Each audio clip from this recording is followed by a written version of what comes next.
Yep. How you doing? How you doing, people? Nice to see you. Hope you're doing well. Henry, that's rude. It's not going to take me any longer because I'm 1 year older. Hope you're doing well, people. Welcome to the Micks Mowers show, live Saturday night special. I'm your host, Micks Mowers. Hope you're all doing okay. Tut late again. No, I ain't. I'm exactly 1 minute past, but I have to do a little bit behind the background whilst the stream is loading. So, hope you're all doing okay. Boom. Exactly that, Dick. Exactly that. Good to see you all. How you all been? Good week. I've had a pretty good week. Been doing okay. Busy in the shop and sort of just busy working as well. So I haven't been doing a great deal. Pardon me. I've had a lovely Chinese because my little Josh Bosch's birthday tomorrow. Let me just put the rules of a chat up so we all know exactly what's going on. There's the rules of a chat. If you can't abide by the guidelines, my moderators will take you out. I run an extremely clean stream here. We don't tolerate any bad behaviour. So if you don't like it, go play somewhere else. It's as simple as that. Moderators will either just give you a warning, then they'll delete your comment, then they'll time you out, and then they'll hide you from the stream, and that's you done early to bed. So as long as you all play nice, we'll all get along fine and have no problems. This week I've been working particularly on cylinder mowers, or as you guys in America or Canada call them real mowers. I've had 2 or 3 in, and they're now pretty much up and running. I've done a couple of videos on 1 or 2 because one just here has been sat in my shed for about a year, not done nothing, just been sat behind me. But I have now since then got that one up and running. Let the games begin. Exactly that, Bill. So I've been doing cylinder mowers. I also had in a hedge trimmer came in just yesterday, which a gentleman purchased off me, I think either last year or year before, and he left it with fuel in over the winter, and it wouldn't start. So that's now up and running. There's something else going on with it. It seems like it's not wanting to tick over. So it sounds like it's under load. Just investigate that. It runs fine, but it won't idle as well as I would like. So I've got to look into that. Apart from that, I've had 4 machines up on the bench in the past 2 days. I had a Mountfield 414, a Mountfield 474. I've a little cheap Sovereign, and there's one other. And the Atco Balmoral's 14S. Just finished the Atco Balmoral 17 Electric Star SE version as well. That's all done. Which is fantastic. So they're good to go, and I've actually used a 17 on my own lawn, and it absolutely cuts and stripes, absolutely A1, absolutely beautiful. So that's cool. Been doing that. Apart from that, busy in the garden, just tinkering around in the garden, doing bits and pieces and keeping the family busy. Mrs. P and Nana have been indoors. They're redecorating at the moment. They just started stripping down the hallway. We've been in this house about 6 years now, and we decorated on day 1. As soon as we went in, just magnolia'd everywhere like you do. And then we're now slowly starting to get around. Now the house is sort of up and together. Going to go back round again and do it properly how we want it. So we're rubbing down walls and doing it all properly, filling in cracks and dips and whatever, and doing it as we should do. So Mrs. P is busy doing that. Tomorrow is my little Josh Bosch's birthday. He's going to be 18 years old, 19, and we're going to have a little barbecue. But the weather don't look like it's going to be too good. Today is absolutely spanking down here on the south coast. And 2, my next door neighbours this end and next door but one, they've both got parties going on at this moment in time. So they're getting absolutely wrecked in their back garden. So good to see you, John T. How you doing, mate? Nice to see you. How's the cake gone? I haven't even touched it yet, but it's indoors. So they're having parties. We're having a little party tomorrow for Josh Bosch, but we're not quite sure how that's going to go yet. We should just see. I can see Nana and Mrs. P out in the garden. They're getting the washing in because I think we have got rain forecast. So we'll see how we get on. So that's what I've been doing. Apart from that, my shed's an absolute mess. I've been busy, and what have you. I did get this for my birthday from Mrs. P, for those who haven't seen it yet. Nice new 1/2-inch impact D-Walk one. This is the... What one's this one? This is the DCF 899. So I've got a nice 1/2-inch impact for taking the blades off of mowers because they do struggle otherwise. That little tiny 1/4 inch. I got that. I've got a little gift here from Henry Maworski as well. It does appear in a video. He sent me a little petrol pump for pumping out fuel tanks and what have you. So that all does appear in videos. And anyone that has sent me any stickers, they will appear in a video in about 6 weeks because I've got about 15 videos all stacked up already. So I like to try and keep them in order. So if you have purchased me anything off my Amazon wish list or sent me a gift, just hold fast. It will come. They're in order. I need to release the videos in order best I can. You have one of those impacts. Yeah, I like it, Luke, actually. Yeah, it's pretty good. I have got the smaller battery on it at the moment. I need to get some more batteries for them. They're not cheap, are they? So you get some more bigger DeWalt batteries for it, but it does the job. I tried it out yesterday and today, and it whizzed them straight off, no problems at all. So you'll probably be in bed by then, more than likely. So that's that. That's what I've been up to. How are you guys all been? You all been good? Let's see what we've got in the chat. Where's my pop out? Here it is. This will jump. And we've got in the house. 50 in the house. That's cool. Good numbers. So first in the house was Fix It, Strip It from mail mate Neil. How you doing, Neil? Catch you later on, Mick. Everyone in that house. No worries. That's fine. Then Dick Small Engines came in. Hello, Mick. Hope all the family are all well, brother. Yeah, we're all doing fantastic. Thank you, Dick. You've given the current circumstances. We're all doing really, really well. That jumped. I jumped already. I might just about get it if I'm lucky.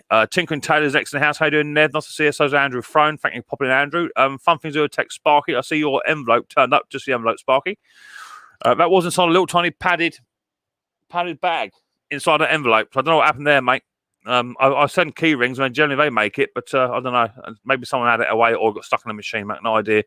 DR in the house. Hi, fellas. Hi, Tinkering. Hi, Andrew. Nice to see you. Thanks for popping on in. Sparky has sent out my Amazon wish list.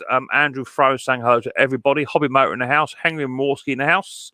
Nice to see you, Hank. Hope you're doing well. Jungle Bob Repair in the house. Nice to see you. Thanks for popping in. I was watching your video today, Hobby, about your Clippo motor. I did see that. Gravely Man in the house. Hello, Mick and everyone. How you doing, mate? Nice to see you. Thanks for popping on in. Jungle Bob Repair. Ken Small Engine in the house. I see Ken was live again today. Nice to see you, Ken. Hope you're doing well. Steve Small Engine saying, what's up? How you doing, Steve? Steve, were you wearing Crocs? Crocs whilst doing repair? You'll get the safety salads on you, mate. I get enough problems with my safety sliders. And there you was wearing Crocs. Your Canadian Crocs. Nice to see you, Steve. Hope you're doing well, buddy boy. Ken Small Engine. Roger McDonald. He reads the news. A bloke. He reads the news. Nice to see you, Roger. Hope you're doing well. Hope you're doing okay. Nice to see you. Thanks for popping in. Mac 210 in the house too. How you doing, Mac? Nice to see you. Thanks for popping on in. Mend It Man's in the house. Mick, come and stop eating cake. Yeah, for those that didn't see, I might better show you actually. My mate Mend It Man and his lovely wife Laura made me a cake for my birthday. Where's my photographs here? Made me a cake for my birthday, and it was actually let me try and blow it up a touch. This might work. They made me my own Micks Mowers cake.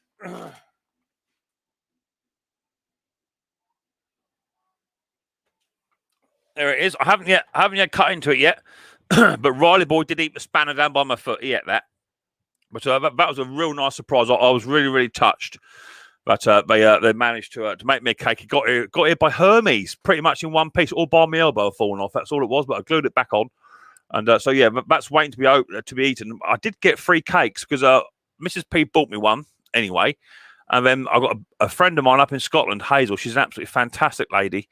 She's actually the chairperson of a charity that I help run. And she, every single year, without fail, she always sends me. These cakes are fantastic that she sends. You can buy them online. I think it's called the Sponge Factory. Not quite sure.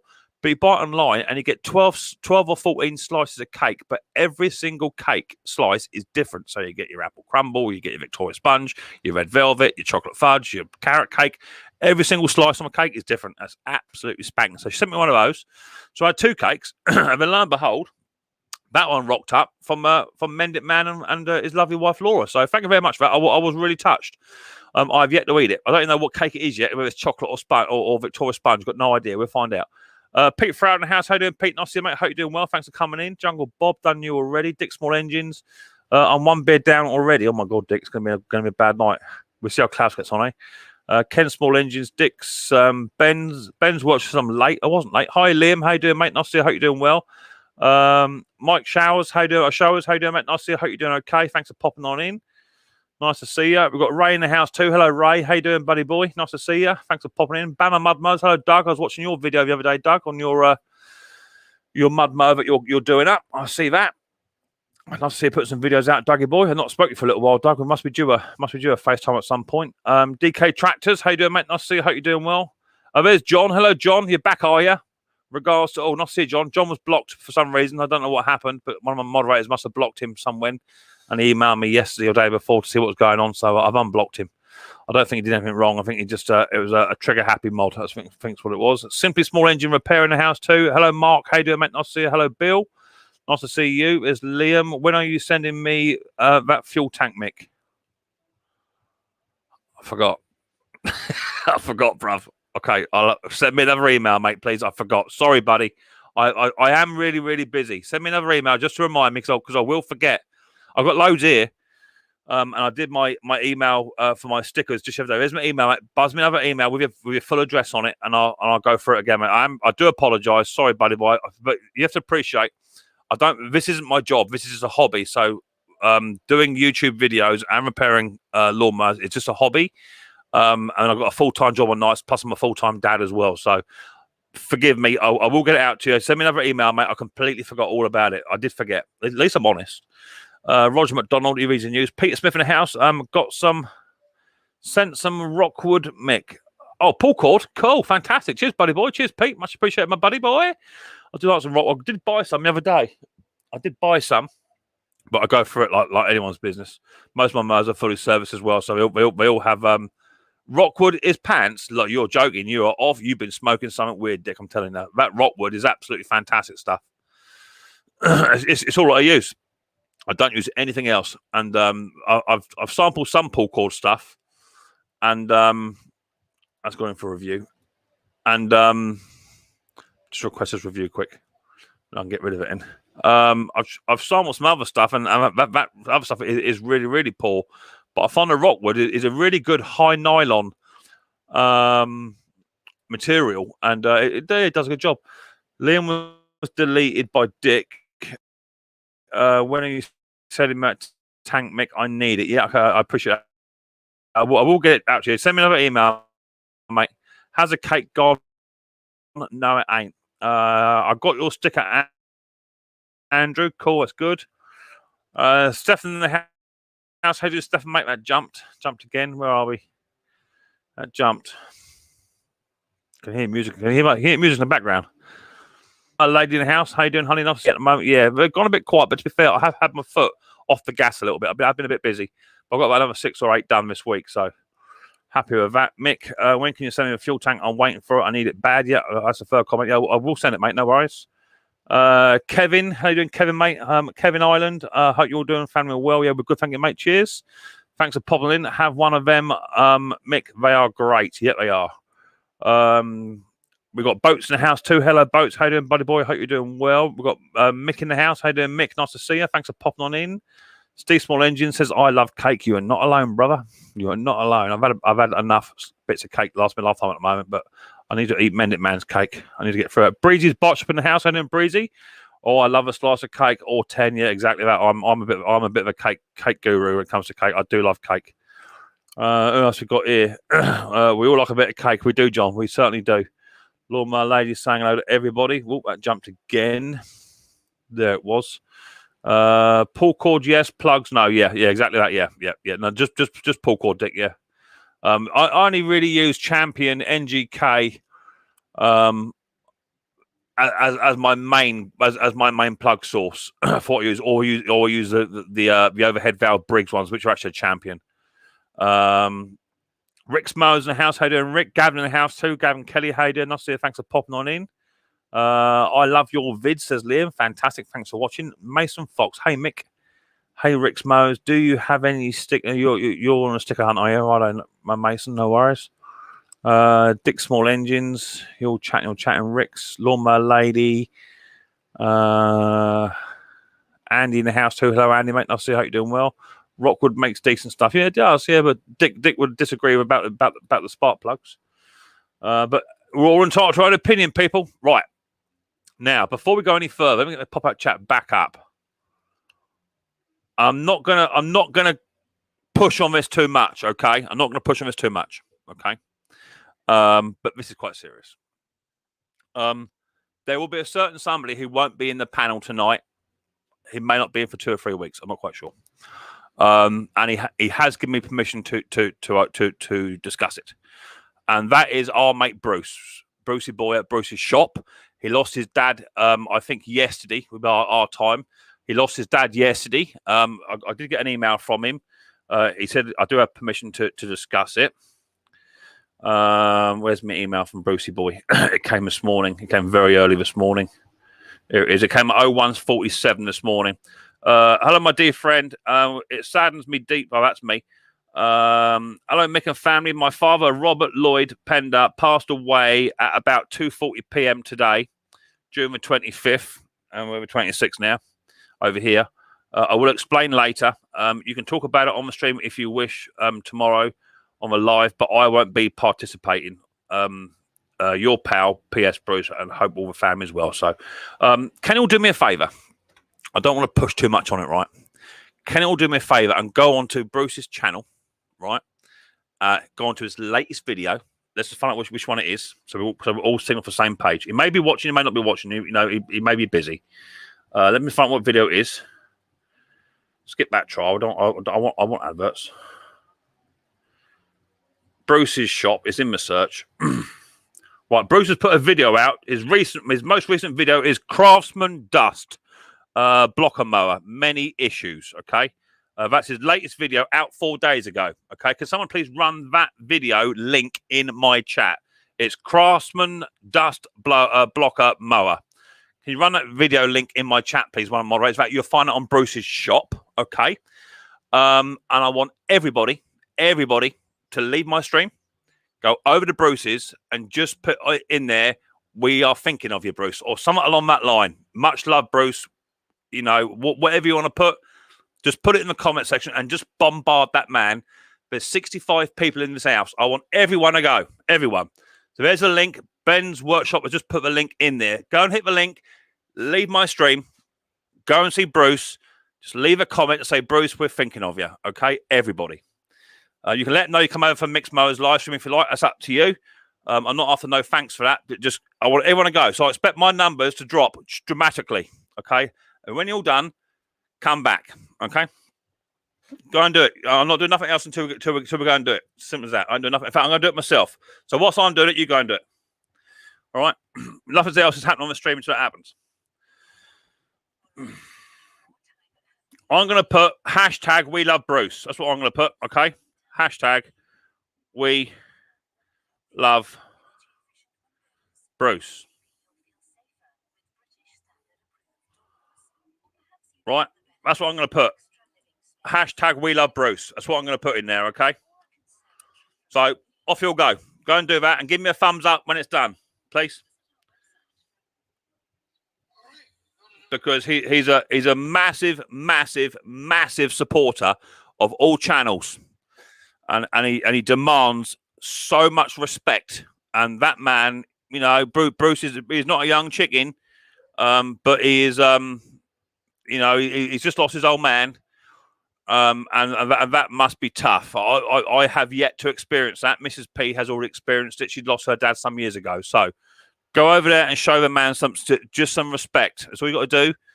And when you've done it, come on back. 55 in the house, so you're all gone off. That's it. Away you'll go.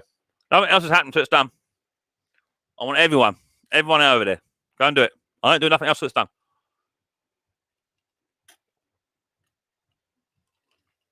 I'll sit here and whistle if need be. Thank you, Steve. Done. I get it.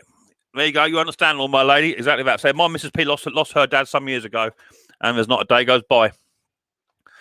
Not a day. Right, we're getting there. Who says they've done it? Ben says he's done it. John says he's done it. Ken says he's done it. Mason says done. Liam says done. I will be checking. Andrew Throne says done. Ben's Workshop says done. Gavin Kelly says done. Hobby Motor says done. Sad news, condolences. Yeah, exactly that, Peter. Steve says done. Lawn My Lady says done. Danny Hunter says done. Breezy's Bike Shop says done. Ken Small Engines, yeah. My dad's been gone 17 years. Yeah, I know, Ken. I know, buddy boy. I understand. Peter Smith says done it, boy. Well done, lad. Good lad. Alan Saville says done. Gravely Man says okay, I'm back. Good, thank you very much. Rick says done. Sent you an email, says at Micks Mowers. Yeah, cheers. I did the hashtag cool. Thank you, simply. No worries. Scott says done. Simply hashtag we love Bruce. Exactly that. There you go. AJP says done. Tinkle says done. Salted says Nev. Cheers, Nev. Thank you very much, Neil. John says done. Jungle Bob says done. Ridgeware Mower says done. So he's getting some. His phone is go ping, ping, ping, ping, ping, ping, ping. And if I know my little Brucey, he's feeling a bit somber at the moment, right? And he's now feeling that love. He knows. Okay, we've all got his back. Okay, so cheers, William. Thanks, much appreciated, mate. Bill says done. Mick says Roger. Bruce is awesome. You're not kidding me. Kane says chocolate, whatever that means. Sent a message of support. Fantastic. There you go. See, that's what it's all about. Now, this is what YouTube, to me, Bruce's shop is awesome. You ain't got to tell me that. I know. This is what the YouTube community is like. Hey, Small Engine, mate. How you doing? Well, buddy boy. It's about showing support to your fellow man. Done it twice. Done. Thank you very much, Boats. It's all about just showing a bit of support. That's all it is. You know, we all fall upon hard times, right? And me and Bruce have become quite close over the past sort of 2 years. We've been connected because we both have children with additional needs. That's our connection. So me and Bruce drop emails all the time. We're always chatting and taking mick out of each other. And Bruce is, you know, he's a very, very dear friend of mine. And one day I'm going to go and visit him and go and say hello and what have you. But as I say, he didn't need to tell me that he'd lost his dad. He had no reason to. You know, he's never met me before, but he felt that, you know, because of our friendship, he felt that we should know about it. So yeah, I always sent an email over to him anyway, with my condolences, and sent my phone number if he wants to ring me up. Hiya, Hayes. Cheers, Hayes. Thank you, buddy boy. And yeah, exactly that. So, you know, just to show a bit of support to Bruce from his other family, from his YouTube family, I'm sure he'll be humbled by that. So thank you very much to everyone that done that. I will be checking later on. So that's cool. So that's all I've got to say about that. Bruce, wherever you are, my friend, put your feet up, have a beer, and just take your time, mate. And we'll see you on another day, on another night, and we'll have a chat and we'll have a beer about it. Cool. Mick, my Quocast is shaking and vibrating, even though it's as a brand new blade. The crank is not bent. Any clues as to what it could be? So it's shaking and vibrating, right? But it's not got a bent crank and a brand new blade. Is the blade on correctly? On both lugs, not off-centered, anything like that? Because it's only something centrifugally. If it's not centrifugally correct, that's what's making it shake. You might have to get a blade balancer, even though it's a brand new blade. It might be off slightly. The question is why did you have to get a new blade? Is a question. That's my question to you. Why have you got to get a new blade? So it's shaking and vibrating, even though it's a brand new blade on it. So why did you change the blade, buddy boy? Let me know the reason why. Ken Small Engine, Ben's Workshop. 2 emojis, please. Yeah, no more than 2 emojis. No capital letters in the chat, otherwise my moderators will take you out. And they are ruthless, especially about Dick Small Engines. He's particularly ruthless, but he's there to do a job. Thank you, Dick. Much appreciated. Right, so let's get some people up here. We'll have a little chat. See what we can't do. Where's my arrow gone? I'm a fan. Here it is. Right, my internet may take a dump because sometimes it does that just before I put people up on the panel. Place your bets, please. Place your bets. I change my blade every year. Okay, so it wasn't shaking before we put the blade on, correct? You put the new blade on, and now it's shaking and mucking about. Is that correct? Sometimes the new blade's holes don't quite fit. Yeah, exactly that. Yeah. The valve popped out of your mower. Cool. Danny Turner. Patty's Performance. I don't think that's a real Patty's Performance, people, unless they've changed their icon. Keep an eye on that Patty's Performance, please. I don't believe that is the real Patty's. Possibly not. They're normally just a P. It doesn't look like a genuine Patty's Performance logo to me. Keep an eye on that one, please, gents. It may be. We shall see. See what happens. Did that come back to me? Val, who was that who said about who was that said about the old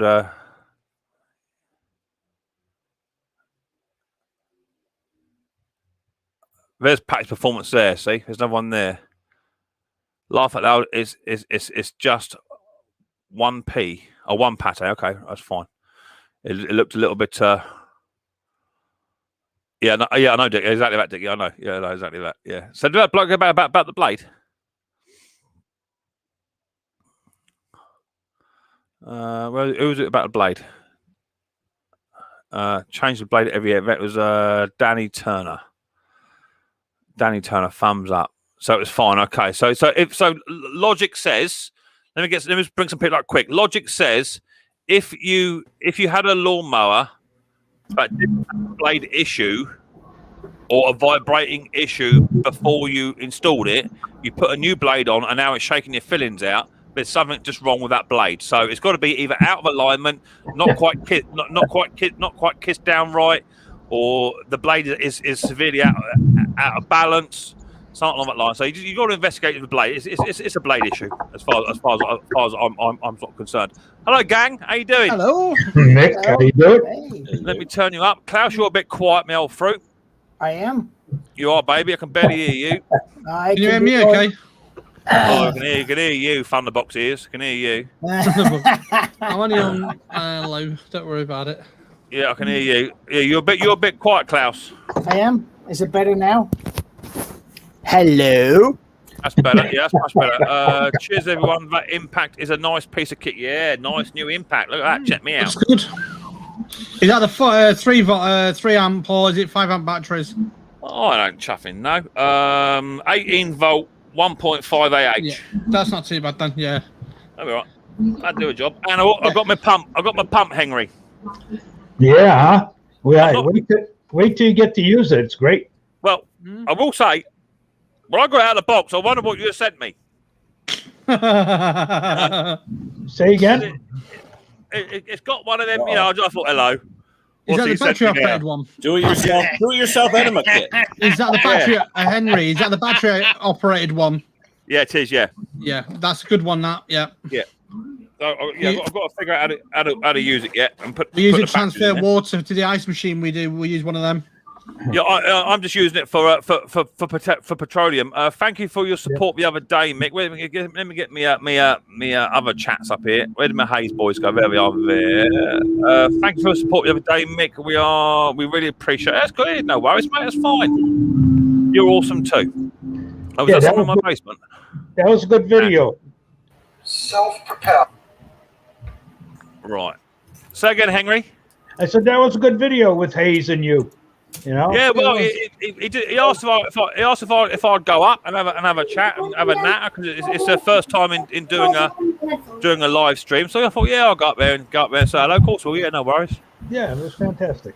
That was cool. Liam's off. Tell our Liam, cheers, mate. Thanks for popping on in. No worries. See you next time. I have to leave now. That's fine, Liam. Send me an email, Liam.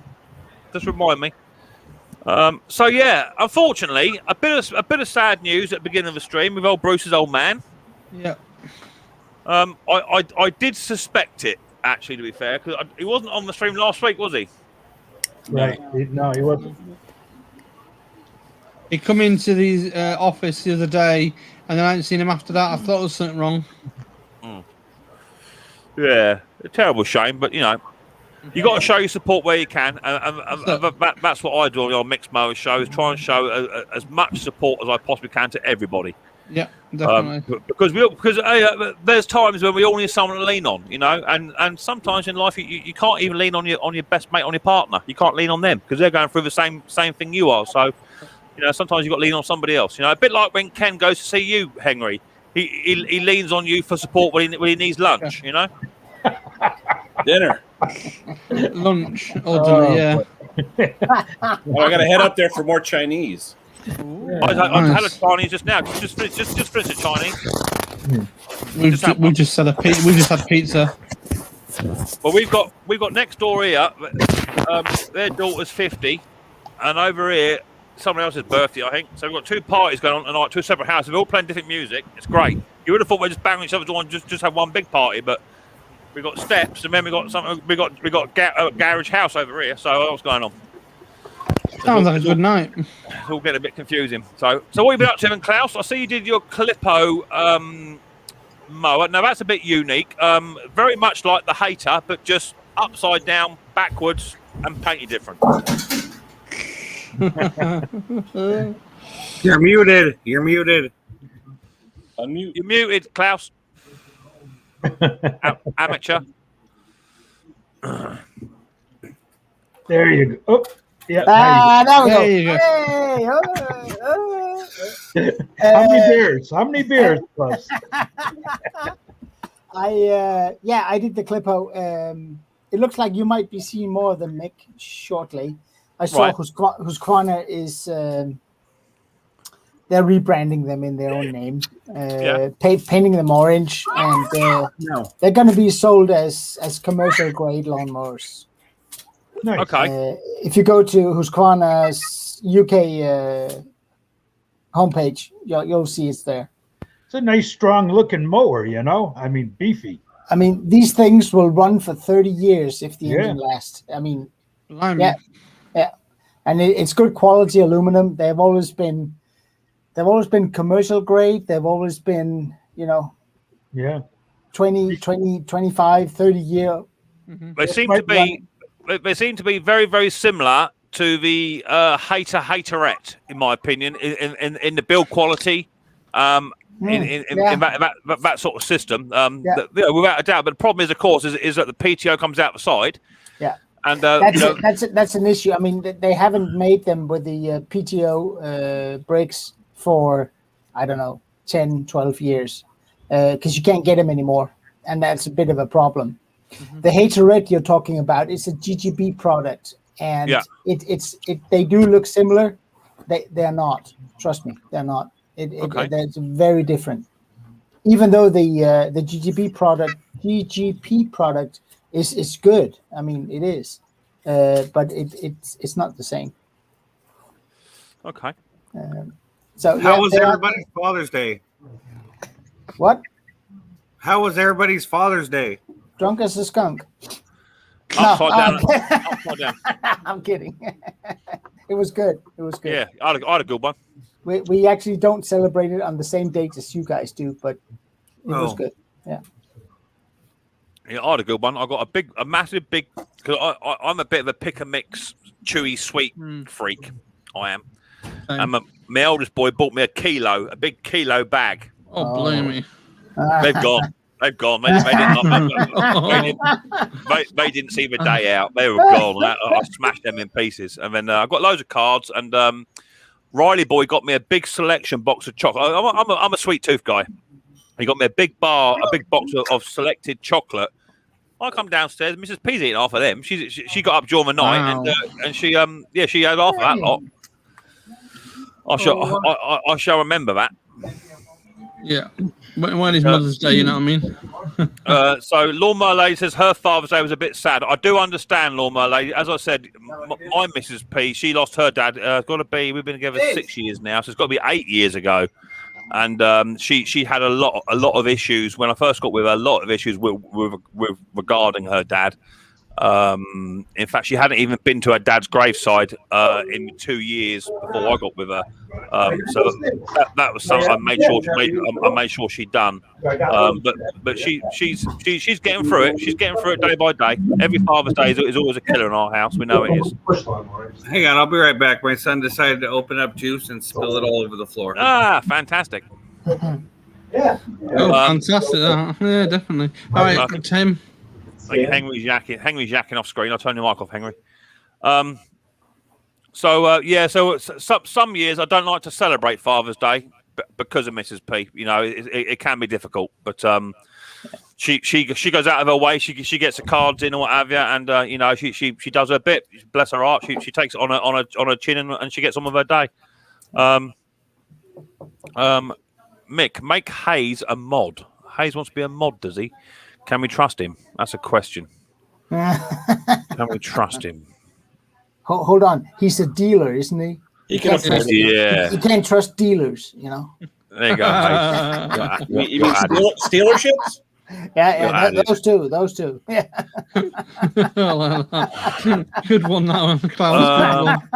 My partner bought me a DeWalt Impact for Father's Day. Not as big as your one, Mick, but I'll soon invest. I've got the 1/4 inch. I've got the 1/2 inch. The 1/4 inch is fantastic.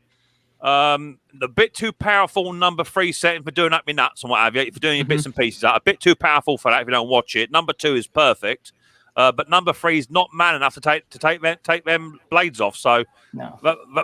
that's why I wanted the 1/2 inch, so I can use it for that. Use it on my car and what have you. Doing brake changes and Just be careful tightening with those because they snap stuff like crazy. It's not. It isn't so much for doing up, Ken. Doing up is not the battle, is it? It's getting the blast things undone. That's the battle. Yeah, lug nuts on cars. It's great.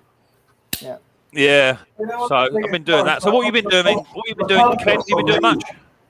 Yeah, that chainsaw. I wanted to ask you. You had made a comment in my video on that chainsaw kill string. You said you had one that actually fell off while you watched it. So, well, not while I was watching it. So, what it was, I think it was, I can't remember the make or sort. I think it definitely was a steel, but it had that stupid little U-bend spring, metal clip, and it came in as a non-starting machine. In fact, it may have even been a Husqvarna. It came in with a non-starting issue, and the issue was it wouldn't choke. And what it was that little tiny clip. So I diagnosed it and took it all apart. The carb needed cleaning anyway because it'd been sat. Cleaned the carb, put it all back together, and I put it back together as I found it. Okay, but it wouldn't choke. So I moved the clip into the so it would actually choke. And as I choked it, the clip went clink and fell back down again. So what I had to do, I just put a bit of tension on it, just to bend it back a touch, and after that, it was fine. But yeah, I actually saw it. It actually went blop and fell into that position. Yeah, this one, someone had to have lifted up the choke rod in order, because there's no way it's going to do it on its own. But I had that happen one time on an 026, where the rods, over time, the plastic bends on its own. It has like a memory to it, so it won't fully choke. They actually hit against a hole on the 026s, and when it doesn't close, you can't start it. So it usually happens, Ken, if you have the whole that assembly, the bar. If you have that out and you put it back in, because sometimes you need to take that out to get a little more space. You put that in, and it's so easy to get that spring. Oh yeah, because you need 3 hands. If you don't know how to do it. I've got a question there. Just come in. It doesn't make no sense. I don't suppose any of you know how to stop the engine from engines. And I can't tension the belt. Oh, that's a riddle. Yeah. Rewrite that and see how you get on. Give us another go. Archie's garage in the house somewhere. Where's Archie? Here he is, his mate Archie. How you doing, Archie boy? Nice to see you, mate. How you doing, well, buddy boy? Nice to see you.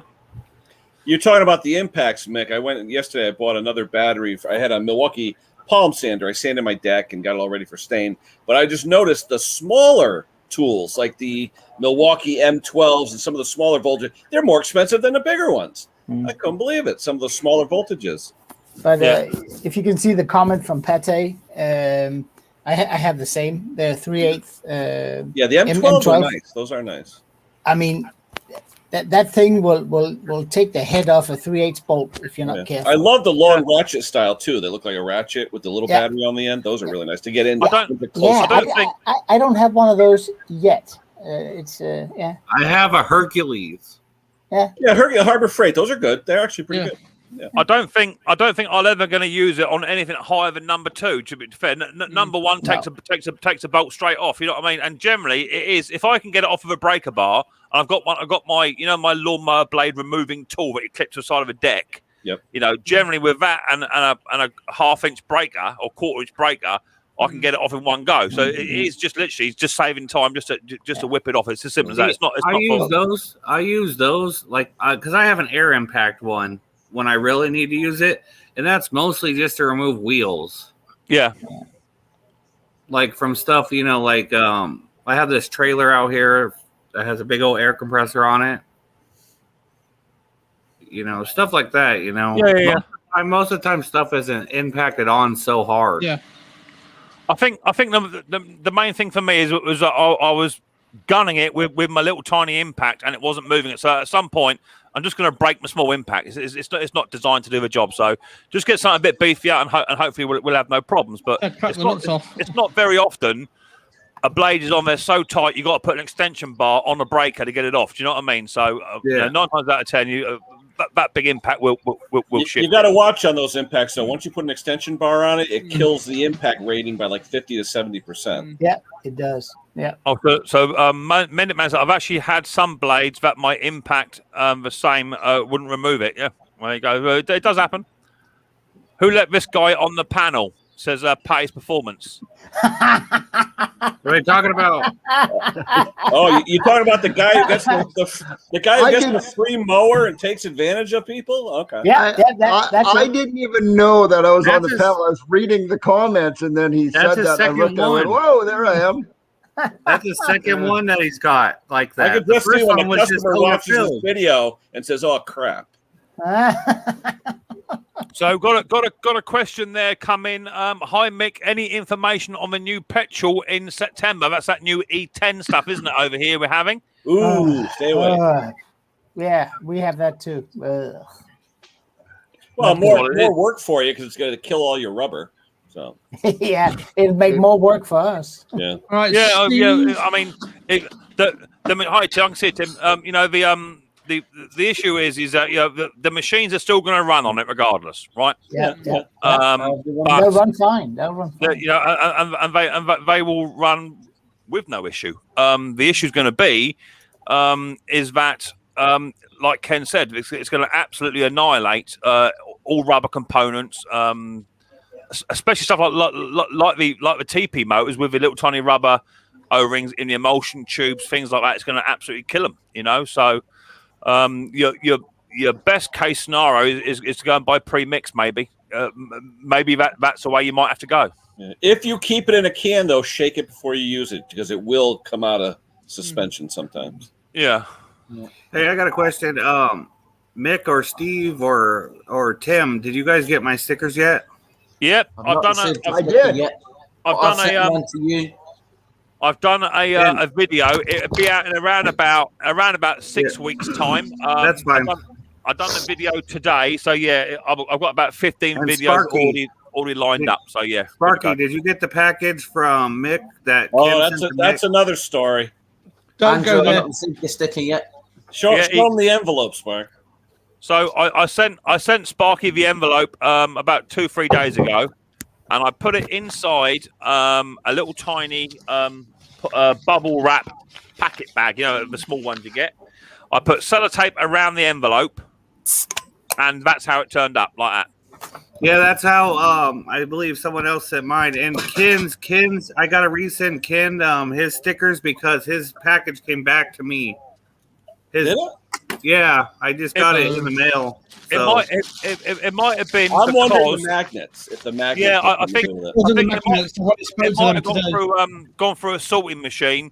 Magnet picks up on a roller and just like open it up. Yeah, I've already spoke to them. Thing. No, I've spoken to them already, and they've just they said they've got the tracking thing where it has come from because it's got the code on the front, and they've stated it was caused by the packaging not being adequate enough, and that's what they've caused by.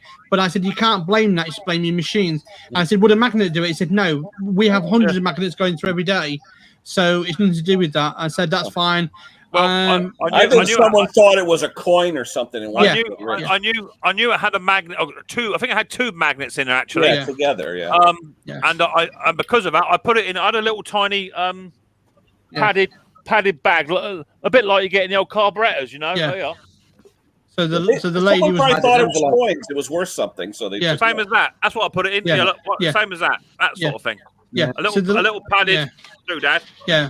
The lady was helpful, fine. And don't forget, there was no sharp edges on it. No. You know, for it to pierce the envelope, and I send key rings and bottle openers, and they all make it all right. Yeah, see, because I sent a keychain to almost everybody, and almost lawnmower. Hey, you know, to send a keychain to you guys, it would have been $16.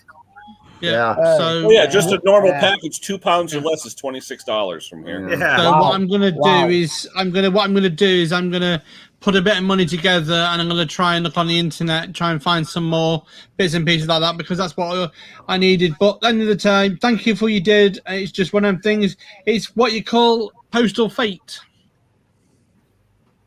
Mr. Crocs. Mr. Crocs. Yeah. Hey, they are steel-toed CSA approved Crocs.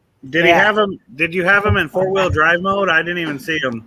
Same as mine, Steve. Mine are the new steel toe cap ones. Same ones. Mine's got ventilation on it.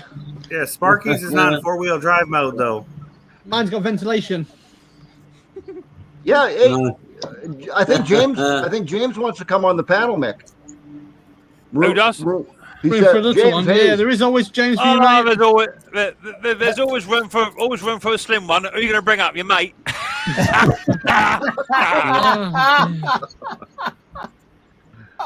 Always room for a slim one. Can't believe Steve double wide wears Crocs. I know what's going on. What's going on with all these old boys? There's nothing wrong with Crocs. Nothing wrong with them. To be fair, I'm surprised somebody else doesn't actually wear wooden shoes. I thought he'd be up there with his old wooden feet on. I do have what would be called clogs. I use them. They're steel-toed though.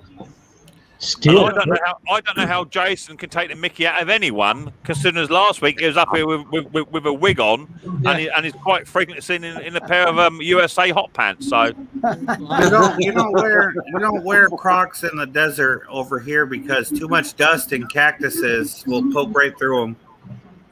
you shouldn't really be wearing Crocs in Canada. I think they have an open season on that sort of thing, don't they, Steve? There can be 2 feet of snow on the ground, and I still wear Crocs, mate. Yeah, but you don't got no cactuses. That's true. Yeah.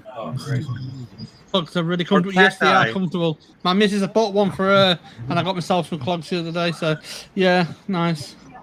So as I was saying before we got yakking, it's very sad about Bruce's old man, isn't it? Very sad that my heart goes out to the old boy, really it do. But hopefully he can find closure and what have you, and before we know it, he'll be back up here again, swigging beer, having a laugh and a joke, and being his usual jovial self. So definitely. Hopefully it'll be good to go. A bit of luck. So how far we get you? So Ken, you were saying about you were working on a chainsaw and you had that problem with that clip, didn't you? Yeah. But what was weird, it had spark. Do you want to come back when you finish chewing? You go down. You go down there, mate. You finish your mouthful. Give us a thumbs up when you swallowed, and I'll bring it back up. It wouldn't be a stream without me and food. Now we know why. Now we know why Ken loves soup. You don't have to chew it. He has a good idea. Good one, Mick. Good one. Oh, hey, Mick. I think Hayes Machinery is waiting for the link. The link is there, mate. The link was there. I'm on route just sorting out my mic. He says. Yeah. The link is there. So that's what Ken's been up to. What about you, Hank? What you been doing, boy? What I've been doing? I've been disassembling units again and getting the scrap to my scrapper, and I'm all set with disassembling units. I like Henry's background there. Me too. I was just going to say that's cool.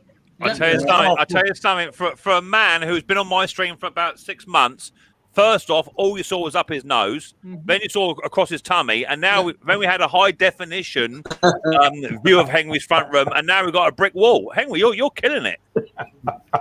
I'm only following my footsteps from you. I don't use a green screen. Yep. I want to use one. I need to get one. I ain't using one. I don't need none of that old fancy malarkey. It's free on StreamYard. It's free. Yep. Yeah, but I need to buy one. I don't have a green screen. That's my wall. It's wall paint. Yeah. I don't even know how to do that. Just go to Cam Mike and where it says green screen. Yeah. But it says I need blue or green, right? Blue or green. You have to have something blue or green, though. Yeah. I got off-white. Get a tin of paint out. So what you been working on, Steve? Anything good? Anything funky? Speaking of funky, There we go. I'm here. How you doing? Hi, guys. Hi, James. How you Yeah, been? James. How was it? Did you get to your workshop on the back of a motorbike with no crash helmet on there, mate, or what? Yeah, that's right. Just been for a drive. Went for a drive on his trike. It's only jealousy, Mick. No. Not jealousy of that. Hi, James. Everybody's got a party going on. Nice. Hey, James, you beat me to it. Oh, brilliant. Looks like You he's all been right? in a turbine. Looks like he's been in a turbine machine. It's been one of those days, that's for sure. I think, What was that? You took out the DB7 or what was it? Yeah, just stuck my head out the sunroof. Yeah, that was cool. All good. All good. Yes. Yeah, then just lots of stuff today. Opened at the shop this morning, busy morning in the shop. Good. And then testing mowers this afternoon. So every now and again I get a weekend where the guys, like in the week, are testing machines where the customer says they fail after 10 or 15 minutes. Okay. So, or under load or something. So we've had a load of ride-on mowers this week, which needed testing after they've been used for a minute or two. And so been down in the garden playing on lots of different ride-ons, which is quite cool. Sounds like fun. James, is your shop actually open today?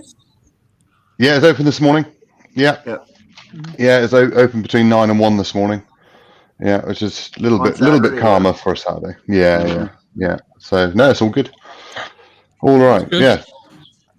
So thank you for your support. Go on. No, go on, mate. You carry on. You say thank you for your support the other day, mate. Well, I wouldn't really call it support. I'd call it piss taking. To be fair, that's as close as you're going to get. Just like this, just like the Slim comment just now. I did catch that before I. I'm a broad-shouldered man. I can take most hits blown about. Not a problem. But yeah, it's what it's all about. We all started somewhere, and I'm humbled to be asked. Someone said, "Oh, Mick, can you come and give us a hand and come and share the load." Yeah, I'm happy to do it with anyone's channel, whether they got 3 subscribers or 500,000, whatever. And I got the time wrong for Steve. Hey, you know what? I actually woke up. I actually set my alarm to wake up early that morning. I'm not kidding. I honestly did. But you know what? I am so not used to Instagram. And it was like hours later when I looked at Instagram and I realized you already texted me the link to get on the panel and everything. I didn't see that till like noon. That's all right. But I was in there. I watched, but I didn't come on the panel. But I was still there supporting you, buddy. That's cool. And it's always good to test the water and to see, from like we were saying, James, for you as a business, your live stream has to be beneficial to you, doesn't it? It has to be. Yeah. To me, to me, it's just somewhere where I just hang out for 2 hours. Do you know what I mean? Hey, I got a question for you guys. Hang on 2 seconds.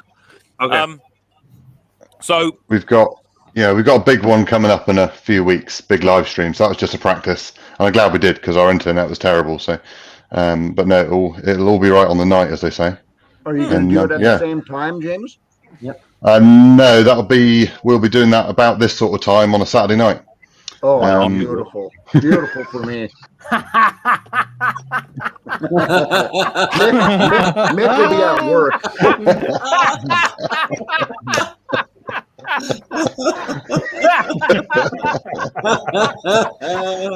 Mick, you got to give up the night, huh?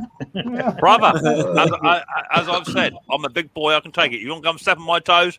Come step on my toes. No problem. If I open up my calendar, I can tell you a preliminary date, actually. So yeah, do. How many calendars do you have? You know what I mean? I like how he said that. You know what I mean? Hang on. Whilst you're having a look, what was your question, Andrew? Okay, so I have a generator, and it has no compression. Well, it's like 10 pounds. And when you pull the cord, everything's moving in there. You can all hear it, but the rocker arms are moving. What do you think's wrong with it before I jump into it? The rocker arms are moving. No, not at all. But the piston's moving up and down, and everything's spinning in there fine. Nothing's seizing. It's just the rocker arms aren't moving. How many hours? How many hours on it? I have no Loads idea. of worn on your camshaft. Could be cam. Or the push rods still attached? Yeah. I detached them, pulled them out. They look fine, but nothing's pushing them up and down. Could be tappets. If you pulled them out, you might have dropped your tappets. No, the camshaft gear is probably stripped. Yeah, probably. You know, now they're making those plastic cams. You know, they're probably stripped on the main shaft. You know. What kind of engine, though, Andrew? What's the brand? Or they rotate on It's the a shaft. Yamaha. Ooh, Mick's favorite. Ooh, expensive. Yeah. It's a 35. It's an inverter too. It's an inverter as well. I see Ray's question there just now. You're gonna have to open it up and investigate. Thank you very much, Dick All Engines, for a lovely super chat. Good one, Dick. Much appreciated. Hayes, there'll be a lot more than that to receive a garment. Hayes, you had a question, my friend, just there for you. Oh yeah, that's because it's made by MTD. There you go, mate. Yeah, but MTD now, soon to be Stanley. Stanley's buying MTD. Did you hear that? Yeah, Stanley. Yeah, well, they've Stanley already owned part of it, don't they? Have done for about 3 years. The tool but they're going in for more shares now. So MTD is banned from Mason's truck. Yeah, it's anyway. Go on. No, go on. I was going to say, yeah, and a lot of them, the bigger Cub Cadet stuff is very, very good, but the smaller stuff is the bigger stuff is the same as the or Kohler or Kawasaki on it. What's your date for your stream or your preliminary? What's that? Oh, that is the 15th of July. Oh, I'm out that night. Which is a Thursday. Yeah, I'm out. Yeah, I'm Thursday the 15th. We won't be wondering that for a while, mate, to be quite honest. Is it in the morning or evening? In the evening. Yeah, I'm out for that. Yeah. We'll go sign right now. He's not even looking at the calendar. What time is the evening for you? Like, what time is it right now? It'll be 28. I'm probably going to go for about 6:30, I think. So I don't know what time that is with you guys. 6:30 GMT. No, what time is it your time right now? Half 7. 7:30. Yeah, 5 hours. Here it's 8:30. Yeah, it's 11:30 here. Right, I'm assuming you're going to publicise it, James, and push it out on all your tabs and what have you. Yeah, that's good. Yeah, it'll be pushed out to all of our customers and Facebook and all the other social medias and everything.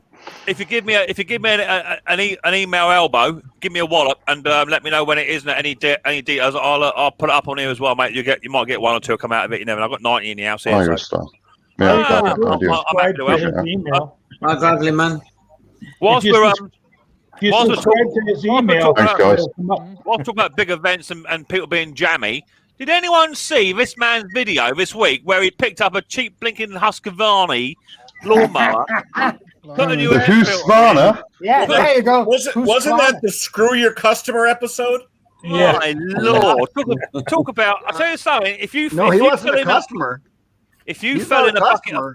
If you fell in a bucket of plums, you'll come out sucking a boob. I tell you would. Talk about blooming luck. So did you? Hey, Klaus, did you see that comment? Yes. Did I pronounce it right? Absolutely spot on. I saw your comment that you put on my video, and I went, I did that. I honestly did that with you in mind. When I stopped and I went, oh, I got to say this word, and I went, oh, Husqvarna, and I just went with it, and I was like, oh, I think that was right. Yeah. Actually, if you go to James's channel and you see the commercial he put up for the new robotic mower, it's in English, but the pronunciation is 100%. Cool. It's Husqvarna. Yeah. Cool. James doesn't like it, but he has to get used to it. But hey, I did notice. Have you guys seen the new Husqvarna videos from Husqvarna? Are you referring to the new videos by Husqvarna from Husqvarna? No, that's different. Hold up, Buttercup. When I say Husqvarna, I'm not talking about Husqvarna. I'm talking about the Italian version of Husqvarna related to Giorgio Armani. Husqvarna. Oh. Never heard of it. Smells a two-stroke. Yeah, that's two-stroke. But there are some videos coming out right now on the new Husky 592 XP chainsaw. Nice. So there's actually a couple videos out there right now, and they're in Sweden. You know, they're and they have that Swedish accent, and they actually pronounce it just like that too. And I went, oh, I think maybe Klaus is onto something here. They would pronounce it like that. Yeah. We're supposed to be getting the 592 before everyone else in the UK. What to be do able you to do a think of video that, on it, James? which would be good. That's pretty Yeah. cool, eh? I love it that Husqvarna have got well behind us with it, which is good. That's good. It's a 90cc chainsaw. It's a super powerful, but it's way lighter than the other 90cc saws out there. It is. So yeah, I think it is. especially where I live, because we're all West Coast logging, huge trees. Everybody's got 36-inch bars on their chainsaws out here. Yeah. And I think that 592 XP is going to be a huge seller. Yeah, it's going to be a big saw, that is. Yeah, it comes out at light. 0.2 of a kilowatt bigger than the equivalent 661. Yeah. And but same weight. You know, it's exactly the same weight. So no, it'd be an interesting saw. Well, you look at something like the old steel 090. Yeah, I think what's a steel 090 is like 120 cc's or something, though, isn't it? It's huge. The thing, I mean, you can barely. I dread the faller that takes one of those out and tries to fall a tree or can. Like that thing's heavy. But I've always wondered whenever they do those leaps. Steel did it about a couple of years ago with their direct injected one, where they massively increased the power and then they reduced the weight. I always wondering where did the weight reduction come from? What's not there anymore? There's the bar, the guide bar itself. Yeah, they put that aluminum piece in there. Yeah, you know what? It takes off what? I'm sorry, right? Oh, wow. Hold up, right?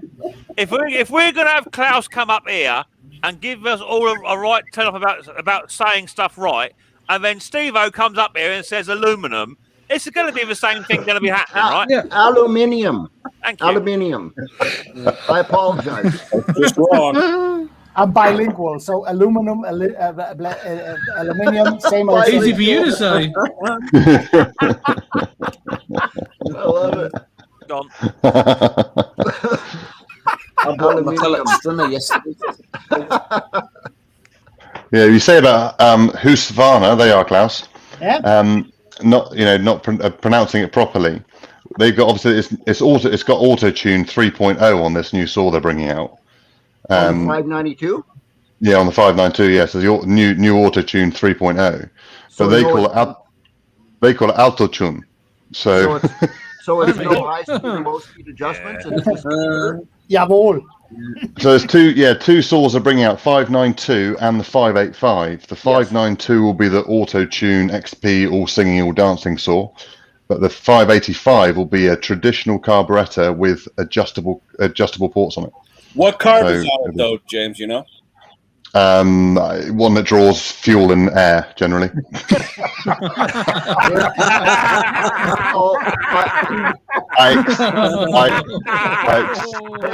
I'll tell you this: it's most likely not going to be a Zama carb because Steel owns Zama.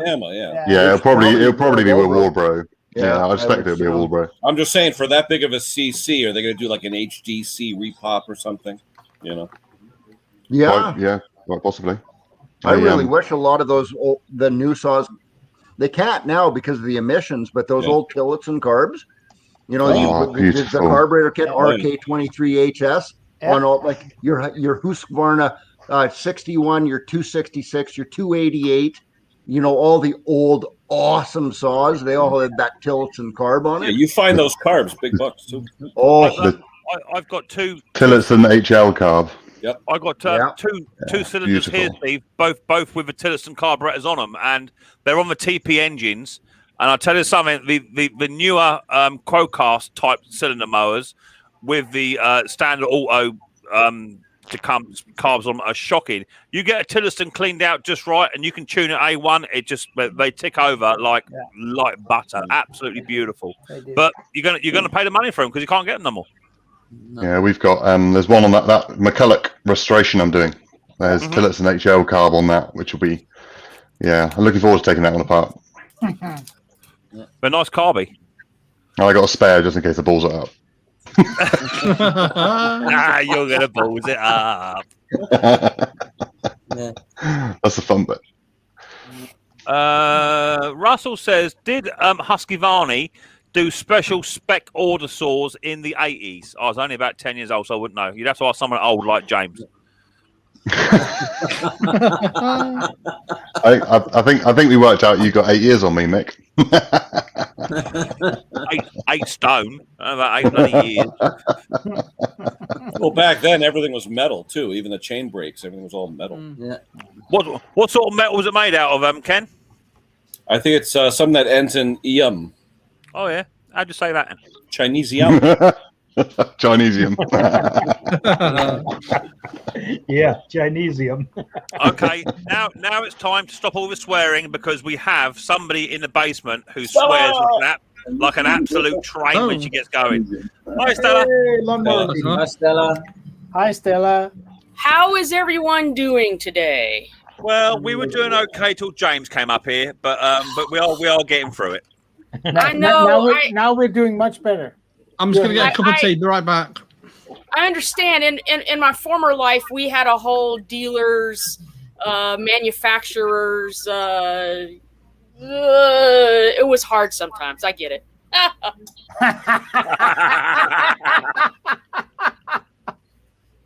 I got to get bigger screen here.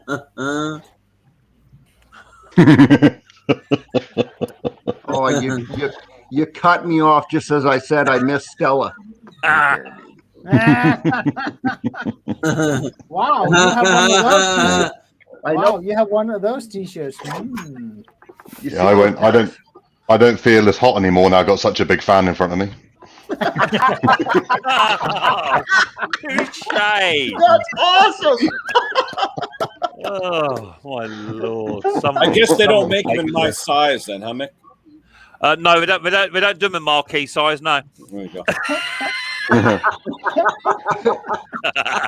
I think we go up to 2-man on our website. 2-man. 2-man. Yeah, Ken gets his from Rent a Tent. Rent a tent? Did you just say rent a tent? Yeah. You remember that shirt that Conquer got? That was like a 12X. I don't know. Wow. To be fair, Riley opened up his parcel yesterday. Oh, good. Did it fit though? Did it fit? It's too big, man. I don't know what's going on. Come on, that's a medium. That's a medium. It's too big. That's what it is. The too difference to be fair, it's not massive on him. He's got plenty of wriggle room. Because I did go down one size from the last one.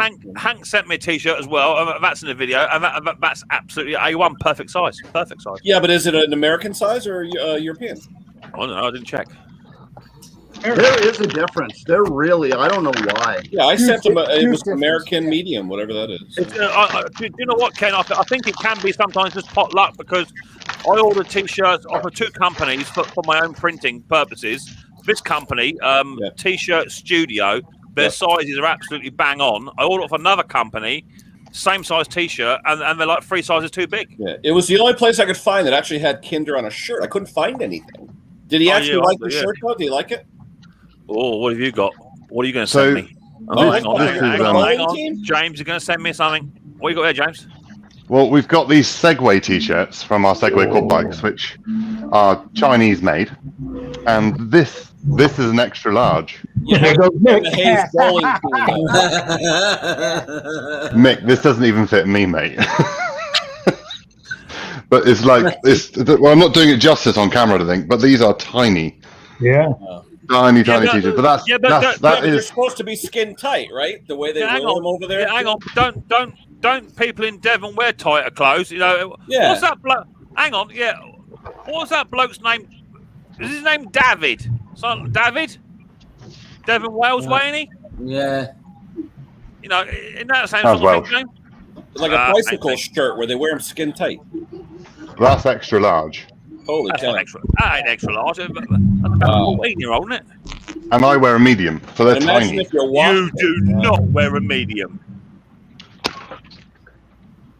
Watch this. No, sorry, mate. We can't see. You're going to have to take the t-shirt off. So what we're saying is James is a little man, huh? Hey, James, what's the logo, though? What's the logo on the front of that shirt? I can't see Which it. one? This one? No, bowling shirt. no, I see that one, but that one, yeah. It does 4 tracks. That's the Segway. Segways. Oh, I see, yes. If you watch one of James's videos, he's done 2 videos on it. Don't want to mention it. Everybody go over and watch James' video right now. Just leave this channel. I've already seen both of them. My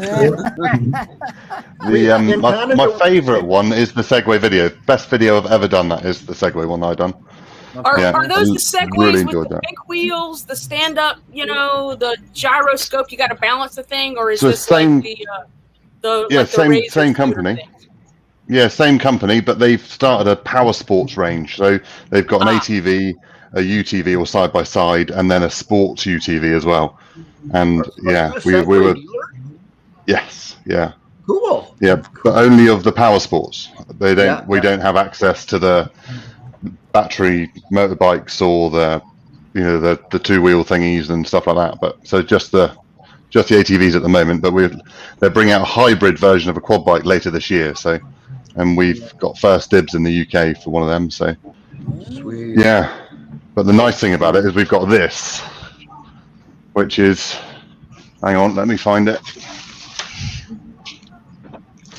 So although it's Chinese, we've got that, which is the unrestricted ECU to put into that quad. Is that Bosch? Is that Bosch?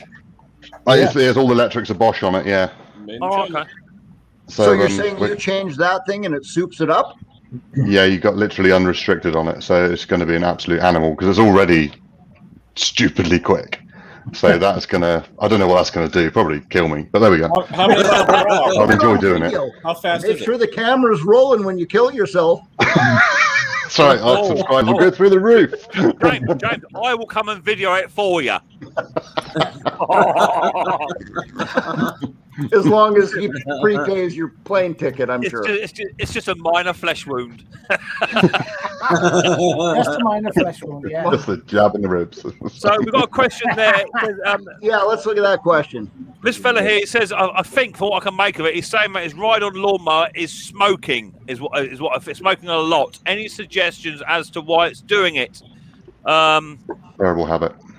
I just sent him a message to say, what color is the smoke? That's the first question I would ask. Mm-hmm. Yeah. Or just check your oil levels. It could be overfilled. It's something as simple as that, Yep.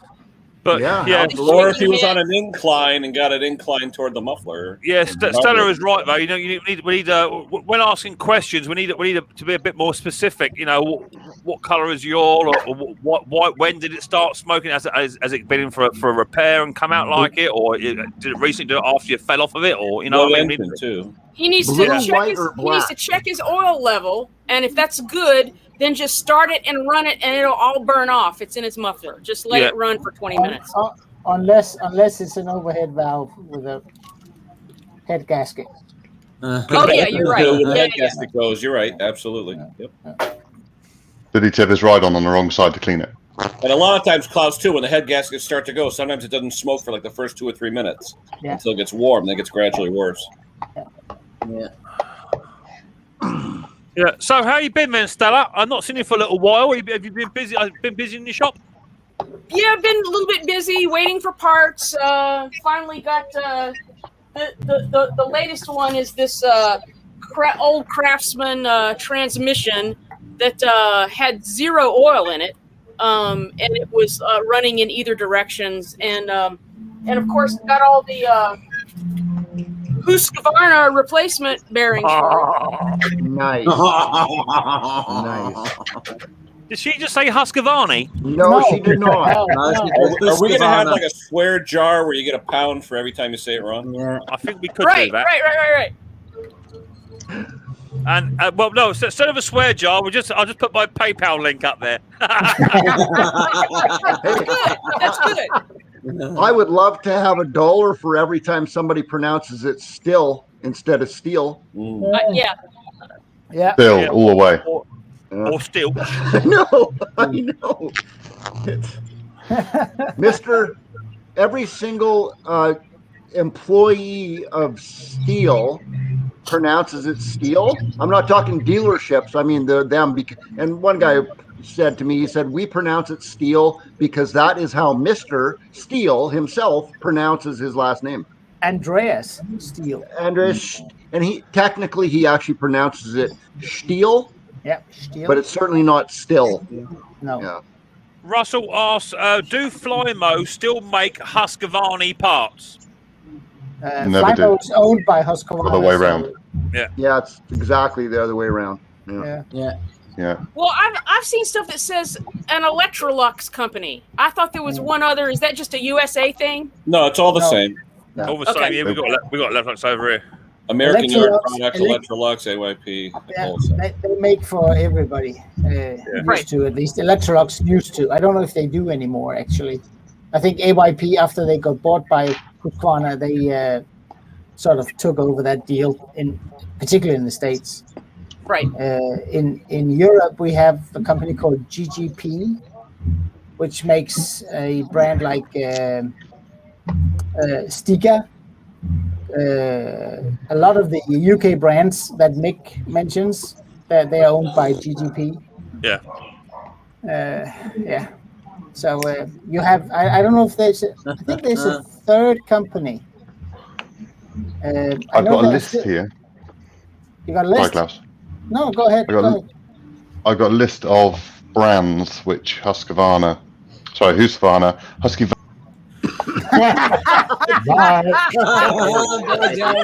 Put it in the till. Oh, Nick is trigger happy today. I'm on it. I'm a tramp on chip today. I'm on it. Give it to us, James. How many companies do they own? So this is what we get to be able to get access to parts, but not hardly any of them are available, to be quite honest, anymore. But the obvious one, beginning of H, Johnsrud, Zeona, Flymo, Gardena, McCulloch, Husqvarna Construction, Best Green, Bluebird, Borgia, Brico Marsh, Craftsman, Dixon, Guardian.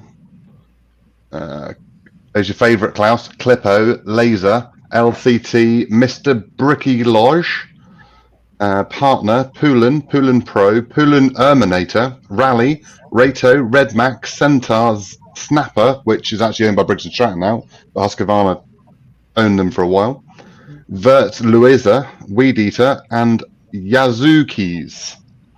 Yazookeys? Oh, Yazoo. Yazoo. Oh, they merged? Yazoo and Keys used to be different. Hang on, I can turn it around.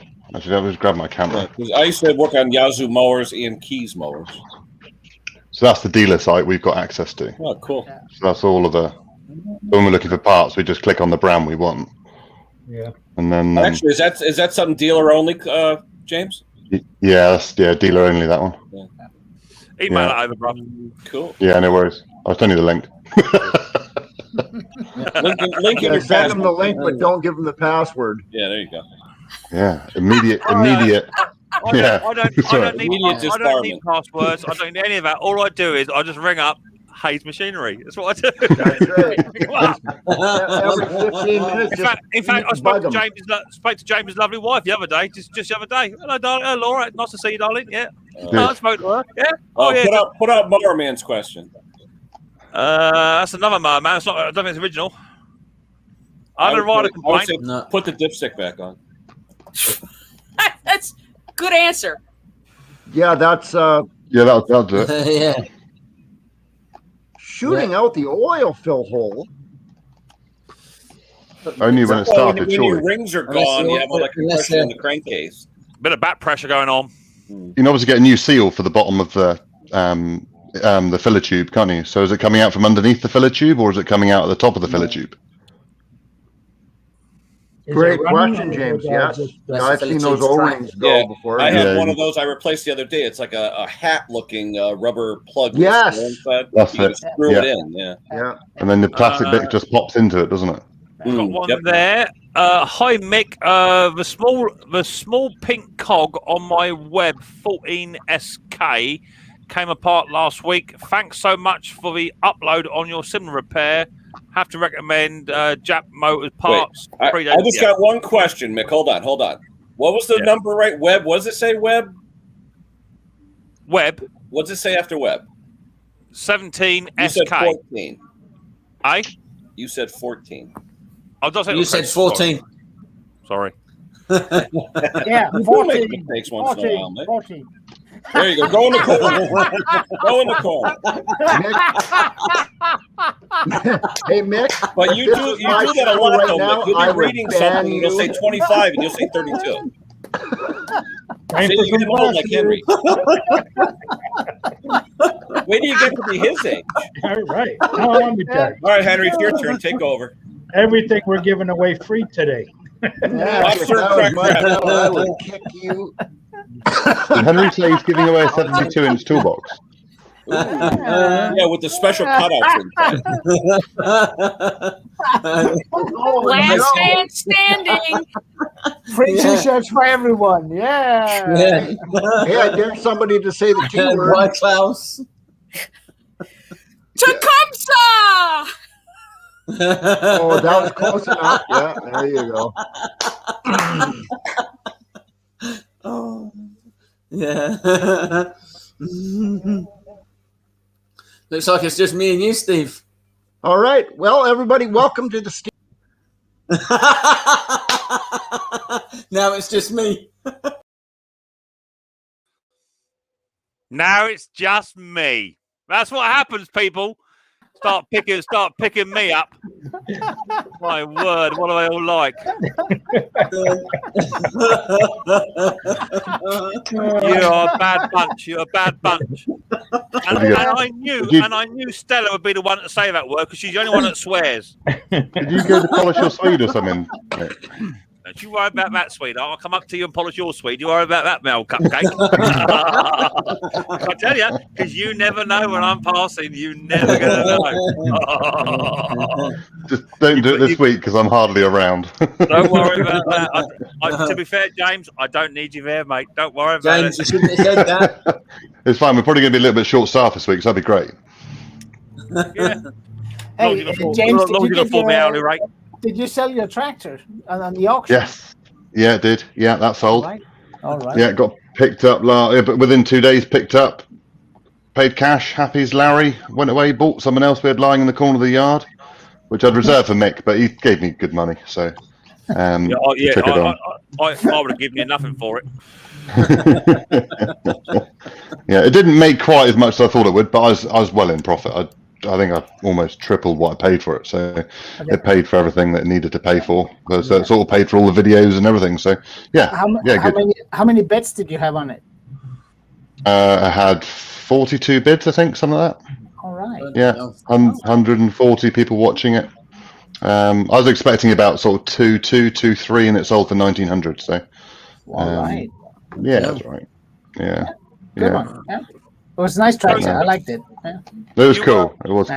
You were saying the other day, Steve, James, on your stream that you're going to a show very shortly, aren't you? Yeah, I got the Devon County show this week. Hence why I'm not around that much. So we've got 3 days, Friday, Saturday, Sunday, but there's quite a big build up, and the logistics of it all is a pain in the bottom. Devon County show, you say? Yes. Looks interesting, doesn't it? If anyone's around and wants tickets, I've been given plenty. So if anyone's in the Devon area, I have my own. Oh God! Well, I'm sending Josh instead. You never know what I'm about. I told you. But that's the tickets we've been issued this year. All right. There's 36 of them. which we normally get about a dozen. So it's a bit mad. But well, I guess they want us to give them all out so people turn up. Yeah, it's just been a funny year, isn't it? You know, people are not mixing quite as much as perhaps they should do. So I think they're just trying to encourage it, aren't they? I think. Yeah, that's right. Yeah. Yeah, so we'll be down there Friday, Saturday, Sunday. But yeah, if anyone is in the area and they want a ticket, give me a shout. Yeah, there you go. There you go. That'd be good. So I thought I'd be doing a giveaway today because I'm nearly at 8,000. I'm about 11 off or something like that. 12 away from 8,000. So it looks like it's going to have to be next week. I'm going to do a giveaway. What is it you want for a giveaway? Any ideas? Oh, James, weren't you going to were you going to talk to me? I was going to talk to you. Okay. Yeah. You got my phone number, haven't you? Give me a shout. A stainless steel toolbox would be nice with the inserts. So I'm not quite sure. I'm not quite sure what I want. It's up to you guys. You know, tell me what you want: t-shirts, hats, or whatever. Tell me what you want, and we'll go. I did get this made up the other day. I'm not happy with it because my logo is not quite right. I've got my own beer mat made as well. Those are nice. Those are very nice. They're kind of cool. But I've got to move the logo down a touch. It's just like an experimental piece I've got made up. So I thought I might get one of them, a couple of them made up. That's nice. Roger said he wants a cake. I'm not going to do a giveaway for a cake, am I? Mark Wiley wants to know Birmingham showing this year, Mick. You got donuts in the mail, so it's possible. Okay, yeah. What did you say, Tim? No, is it Mark Wiley wants to know, is the Birmingham show on this year? Yes, it is. Saltex is on, yeah. November, in it, James? Saltex? Yeah, let me have a look because I should know this really, but I got our hotels booked and everything ready to go. Yeah, I'm going to go to that, I think. Yeah, so it's all November the 3rd and 4th. Yeah, I might take a wander up there because my mate Dick's will probably be going, Dick Small Engine, and I want to get absolutely wrecked with him. So I think it'd be a really good night. So I'm going to meet up with Dick. We'll have a meet then. Oh yeah, definitely. I think I don't know what. I'll have to look. Yeah, well up for that. Because Will, who you saw the other day, will be up with us as well. Because we want to do a live, well not live, video on some new stuff. Yeah. Well, that'd be handy. So a few manufacturers have asked us to do stuff. So. Well, Will, guys, do some video for us. No, sorry, mate. Go ahead. No, you go ahead, mate. It's your stream. You carry on. Make sure that you make some videos so you can share with the rest of us. Yeah, definitely. Well, there'd be a video of James behind his stand, right, looking really posh, right, doing his little speech, and in the background you just see me drunk as a skunk falling over the mowers in the background. It's going to be great. We'll take anything. Every village needs an idiot. All you can hear is take it easy. Make life easy with Hayes Machinery. There you go. Oh, there you go. There you go. Let's get down and dirty. Bro, that gas can, short can would be a great giveaway. My gas can? Can't give that away. I'll get a new one if you want. Mick, give away your new tool bench. Not happening. Not in this life or the next. Somebody needs to do Dirty Monkey on Saltex. No chance. I don't even know what that is. Neither do I. I think it's a northern thing. Do you know what it is, Tim? No. Well, you're up in Scotland. You lot are funny breed up there, aren't you? Yeah. I'm not originally from Scotland. Oh, okay. So yeah. So you're only half stupid.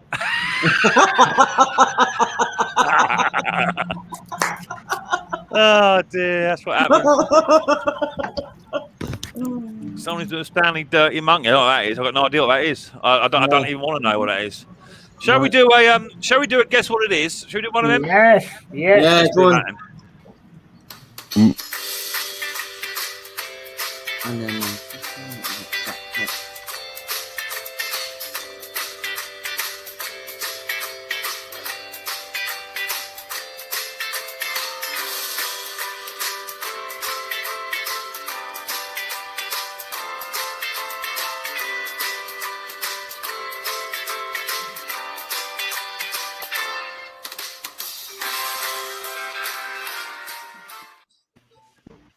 Cool. Right, let's go get Steve's microphone wasn't muted then as I was watching Klaus in the background dancing. Which is quite, he does it every time. I'm the only one that can see one more pint in him. One more pint, and you see him do more than dancing. All it's going to take. This is a part of a show where I ask you guys in the chat. You can win some cheap and tacky merchandise of the old Micks Mowers stuff. All you got to do is write in the chat what it is. Yeah, if it gets delivered. My T-shirt's still in the post, I'm sure. Yeah, maybe. What we do is we'll share the screen. Share screen. You all jump over the other side. There you go.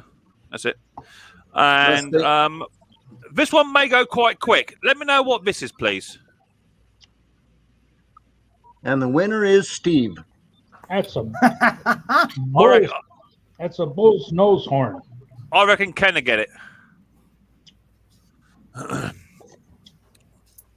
Maybe it looks like an OEM primer bolt extraction tool.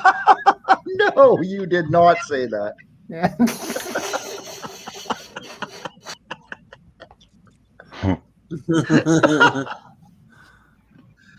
Is it an ice block finger upper? That's what. Yeah. Do you know what? You're wrong. No, it's not. They put it in a bull's nose. Ken says, "Is it a set of ice tongs? No. A steel ingot tong? No.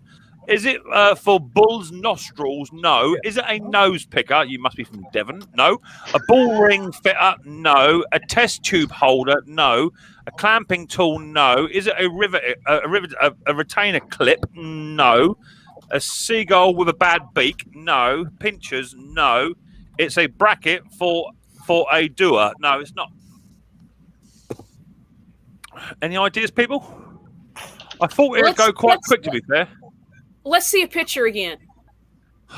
Do I have to do it again? Yeah. Is it a dog leash clip? No. Is it a shackle? No. This is just for Stella because she's asking a second time. She asked so politely. She even forgot to say please. Please. Please and thank you. What the hell is that? I guess it's a pair of pliers of some sort, isn't it? Surely. Oh, it definitely is. Yeah. Does it help if I do that at all? Well, it'd be nice to see the other half of it. Yeah. Completely agree, Stella. We used to use those for safety shutoffs. So you put them on the electrical box and then put locks on them. Oh, I like that. I like that answer. Is it a shackle, flange tool, chain link connector, fencing tool, blacksmith horse tool, fireplace tool, fuel clamp pliers, blacksmith tool, lockout, tag out, says Ken. And actually, my mate Henry did get it first. Yep. So congratulations to my old friend Henry. Oh, I did get it? You did get it, lockout, tag out clamp. Nice. For the padlocks. As soon as he said it, I just went, "Oh, that's the one." Yeah, with all the holes in it. Share screen. Hey Henry, by the way, I gotta say, I just love your hat. Yeah, it's a great hat. I'll tell you. That's nice, eh? I'd like to get one from Mick. Yeah, so do I. Yeah. Yeah, lockout, tag out. There it is. Yeah, that's cool. They use those in a lot of sawmills and pulp mills and stuff like that. Yeah, anytime you got to de-energize. Yeah. You got to keep people's fingers out of it. We used to use them on. We had I used to work on a farm. We had a massive quarter of a mile long production line machine, and they had six keys, and each key had to be locked inside there, padlocked up before you could turn the machine on. So yeah, same sort of thing. Yeah. So Henry, you're a winner. All right. All right. I'll have a Micks Mower hat. Yeah, it's in the post. He said cheap merchandise. It's already in the post. I'll have a Micks Mower shirt. Henry, you've got a Micks Mower shirt already. You've already got one. I do. Hey, Henry, ask him for an extra large Micks Mowers T-shirt, and then I will buy it off of you, and you can send it to me. Absolutely Remember, outrageous. those sizes are different. extra large would be double X. There you go. Henry has it sussed, unlike Ken, who's got no idea. You got to think one size up or one size down. Hey, Mick, that was a good one. That was a good one. Well, I like that one. I do try. I try my hardest to try and make it not too difficult, but somewhere where you can get a clue. And as soon as I put it up and Stella said a set of ice tongs, I thought, that's what I thought it was once I finished cutting it out. I think I have so much stuff from you, Mick. I'm going to donate mine to Stella. Oh, my word. Stella, you're a lucky girl. Good, man. Stella, nice, email me up. You email me up, Stella. You can get a key ring, a bottle opener, or some stickers. Just send me an email with your full address and what you want, and then I'll send it off to you at some point this year. I will do that. Thank you so very much, Mr. Hank. I appreciate that, and thank you, Sir Mick. He's a very kind man, is our Henry. Yeah, he's a very kind man. Lockout class. Con man, huh? I said nice man. I got my eye on you. I'm watching you, old man. You worry about that. I'm watching you. I'm watching you. So yeah, I mean, I think my Micks Mowers caps. I think they are quite popular. I think some people do like the old Micks Mowers caps. So maybe I should get another 5 of them made. Shall I? Oh yeah. Do you want caps? Yeah. Or do you want t-shirts? What do you want? Both. Caps. Aye. Both. Buzz. He wants both the shirt and the hat. I said both. To be fair, you couldn't have a hat, Tim. Not with your hairdo. You have to get your hair cut. They don't make hats that big, Tim. They don't make hats that big. Do they? I'll get a haircut. I'll get some more made up, Ben, and we go from here. It'll probably happen next week now. I think I'm at about where am I at? Let's have a quick little look at my old count. I thought I might squeeze it in today, but it's not going to happen. 7,982. That's where I'm at, and it climbed about 30 this morning. So hopefully I'll be there by tomorrow. A bit of luck. So yeah. For what, your subs? Yeah. Cool. Nice. Yeah. Almost 8. Very nearly 8,000. So yeah, we're well happy with that. Well happy. So hopefully it'll climb overnight, and we'll be good to go. I think I've got some midges in my shed. I think it's midgie season, isn't it? Yeah. I might have to get some spray. I'm getting bitten like a bit of old blooming pork meat over here. Yeah. So that's good. So Tim, I was watching in the chat. Apparently you cut grass with Sovereign mowers and Wilco's mowers. Is that right? Yes. Really? Yeah. What? How do you find that? Because they are the cheapest of the cheap, aren't they? I've not had any issues with them. Really? No. How many lawns a week do you roughly do, or? Oh, I can do 7 gardens a day. Really? Yeah. And that's on 1 full tank of petrol in the lawnmower and a full tank on my strimmer. Bloody Nora, man. That's crazy, isn't it? Yeah. But they are the cheapest of the cheapest, aren't they? Yeah. My first lawnmower I bought was a Wilkinson's one. I paid £100 for it, and I've had it since 2015. And it's only just now stopped working for some reason. Send it to Hayes Machinery, mate. You'll get it back in 4 weeks. Yeah, you will. Yeah, they're on our naughty list. They are. Yeah. For what you do, you deserve to have 90,000 subscribers. Yeah, one day when I'm old and wrinkly. One day. Who's that down there? Someone come in. Oh my Lord! Royalty in the house. Rusty. With bad internet. Are you there, Rusty? Yeah. Wow. Just about here. Just about seeing Rusty. Your internet's not that good, mate. My end. Is it all right, your end, guys? Or it look frozen? It's frozen. He's frozen up. A little blurry. He still looks good, though. Yeah. He still looks good blurry, whereas Ken's in high definition and still looks shockingly bad. That's okay. Fellas, I just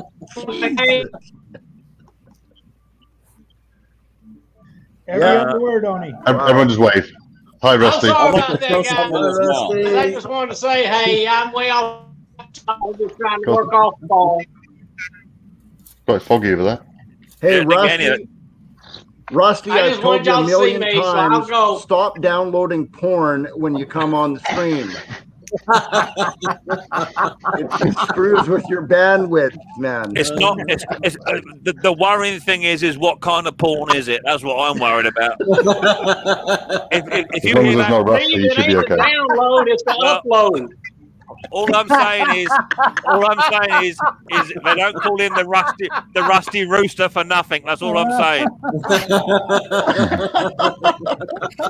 Is he double streaming to OnlyFans?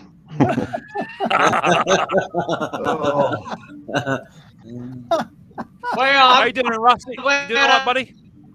I was a punch bag for you, but I want to say, hey. To be fair, Rusty, we're only taking the mickey because your internet's bad. That's the only reason. Is that him actually talking right now? I know. Yeah. He's trying to talk. Oh. I don't know. Maybe shut off your camera and we can hear your audio. I think he's going to go. Yeah, it can't. All right, Rusty. See that, Rusty? Wait, maybe you can talk now. No, just as bad. Poor old Rusty. It's nice to see him up anyway. Nice to see it, Russ. Thanks for I love watching Rusty. Just listening to him talk is a pleasure. Yeah. Hey, Rusty, just restart your computer. Rusty, just restart your computer and come back on. That might help. Honestly, even a reboot is. Did you guys see the one? Did you guys see the one you did with Lawnmower Detective? Yeah. Yes. Oh, it's funny. That was great. Yeah. Yeah.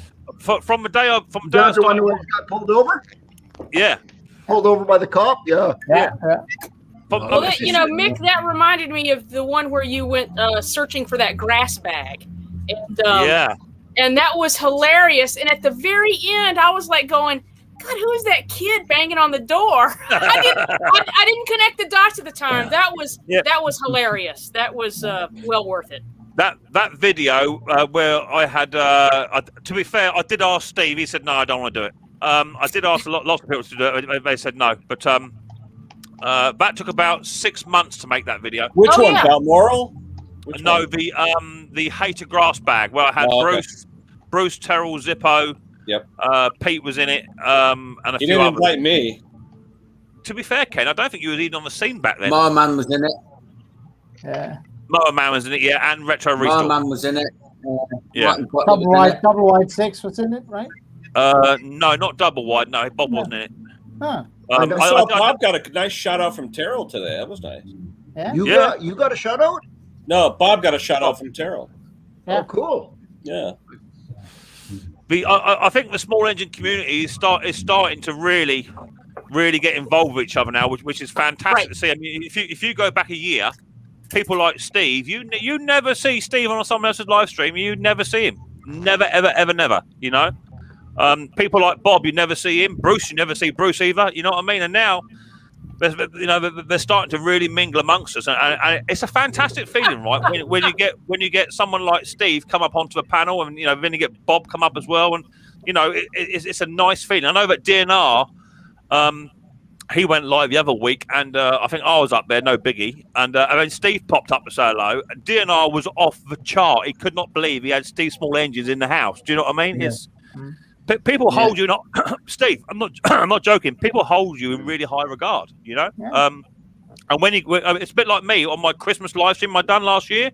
I had Henry from Mowers and Blowers, Terrell, Retro Restore on there. I had Double Wide 6 on there, Zippo, Bruce. And then Musty 1 came up as well. I had Steve, of course. Then Musty turned up with them big old fat silver pork chops he had. Yeah. And there he was. Awesome. Just sat in his comfy chair, just on the Micks Mowers show. Do you know what I mean? It's unheard of, Yeah. And it was fun. It was fun. I played it back about 6-7 months ago, and when Musty came up, Bruce's face lit up like a little 18-year-old lad. No, I saw that too. Do you know what I mean? I saw the same thing. He just went, "What?" Bruce was like, "Oh my god!" I know. You know what I mean? It's just fantastic. So hopefully, with someone, if not me, someone will do another Christmas live stream at some point. It'd be fantastic to get all the big ones up together again. That would be brilliant. We're just waiting. We're just waiting for Mick to do another one. For who? Mick. Yeah. Do you have any idea? No, I don't. Do you have any idea? And to be fair, I'm going to say it. It wasn't just me that put a lot of that together. There's a fella in the chat. I don't know where he's gone now. There he is. Pete Froud. Yes, I remember. He was instrumental in searching. Pete Froud is like my admin, although he doesn't get paid for it. He was instrumental in searching these guys, because just getting the emails is hard enough, you know. And I think that took nearly. I think that was about 9 to 10 months in the planning to get that live stream up to work to where it was. And Mick, I will tell you that Pete Froud is the one who contacted me. Yeah, I know. I told him get on Steve's case and don't laugh until he says yes. Yep, don't take no for an answer. I kept telling him to bugger off, but yeah, I know. Pete doesn't get swayed easy. But the hardest thing is that I was chatting to Pete about it, and I think at the time we could have 9 on the panel at a time. I think that's all we could have, and I had my 9, and Musty was always in the wings, because Musty would never commit because he had family issues going on, and he would never commit. So I said to Pete, leave it. Don't tell Musty. Don't remind him. I've got a full panel, and the last thing I want is Musty rocking up when I've already got my panels full. Unannounced. And then bugger me within 5 minutes of pushing the live button. Who came straight up, and that is if my panel was over full. And thank the Lord, Henry had bad internet, and that's all I'm saying. Because otherwise, I would have been stuck that night. But I'll tell you one thing: if it wasn't for you, most of these guys would never have been coming up, because I think they were looking for the UK market of people subscribing too. You know, say that again, Hank. I think it was you that made this all possible for all the big guys to show up, because they were looking for more subscribers, and the UK was a wide open country, you know. And everybody. I don't know. I don't know quite so much about the subscriber. I don't think anyone came on that panel looking for subscribers. You know, I think it was more just a chill out, and I wasn't expecting the guys to hang around for so long. I thought it'd be 20 minutes and they'll all be off. But you know what? People got real comfy real quick, and they weren't moving.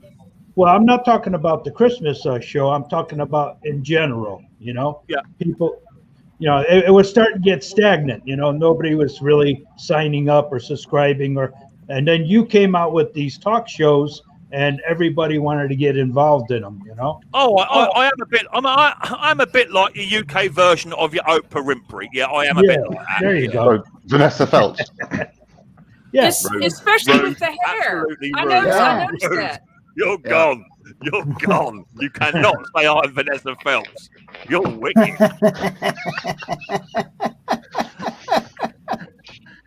Yeah, I agree with Stella. Doesn't Oprah have hair? No, those are all wigs. Yeah, Mick's got the wigs in his cupboard.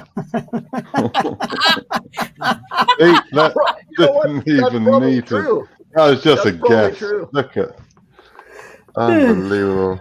To be fair, I don't know who that was. I don't know where my terror was. that's Mick with hair, Ken. Hair and something else.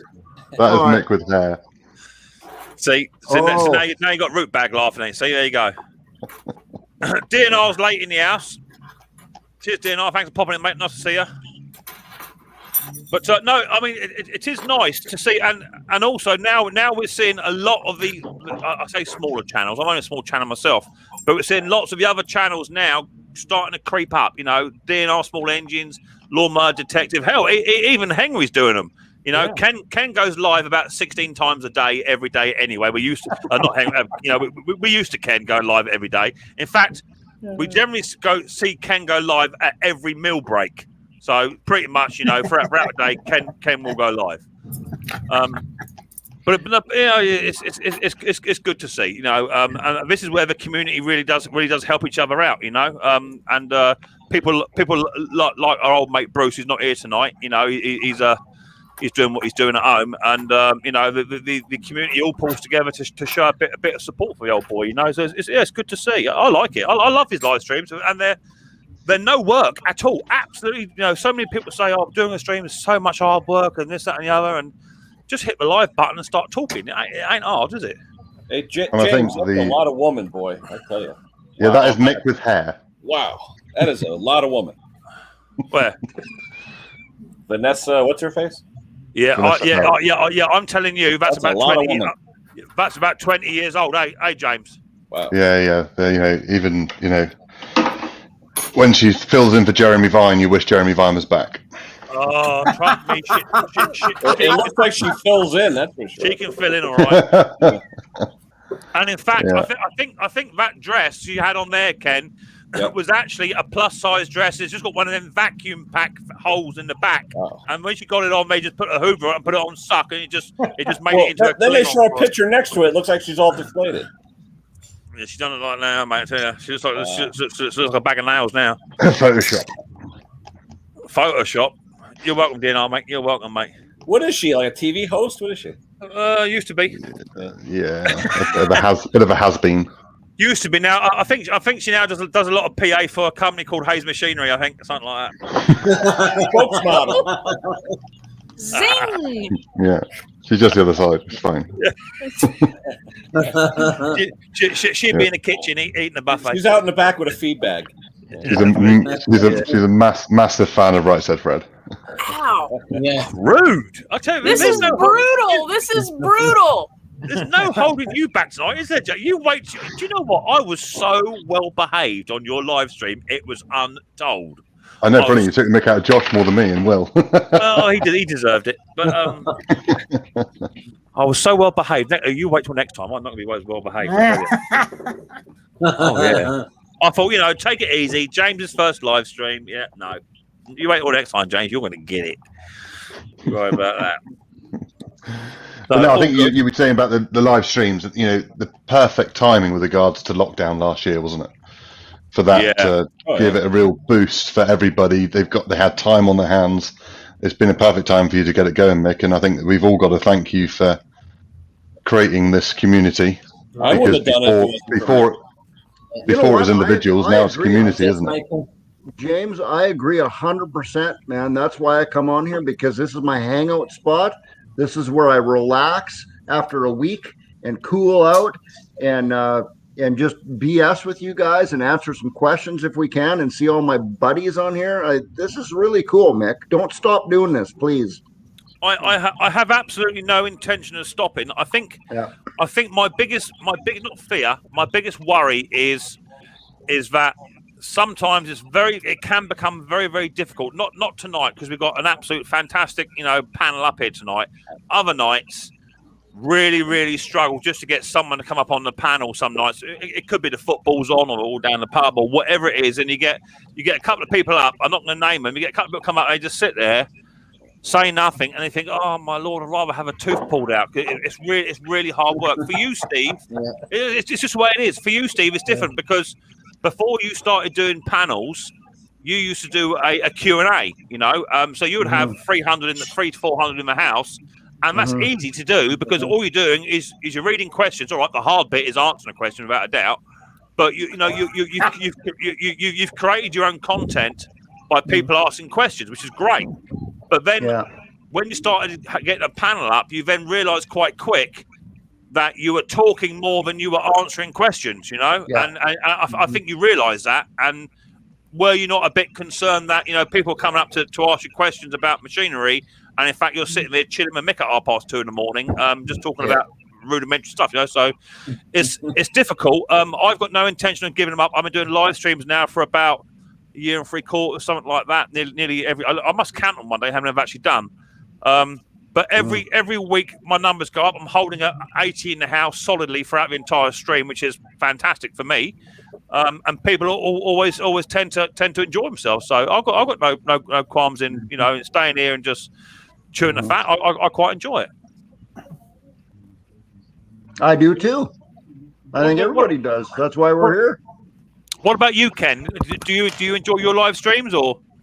I mean, sometimes I would like it to be a stream about fixing stuff and talking about that. I don't mind, don't get me wrong, because it entices the people to come on and see who we are and hopefully visit our channels. But sometimes I miss just having a strictly just technical chat.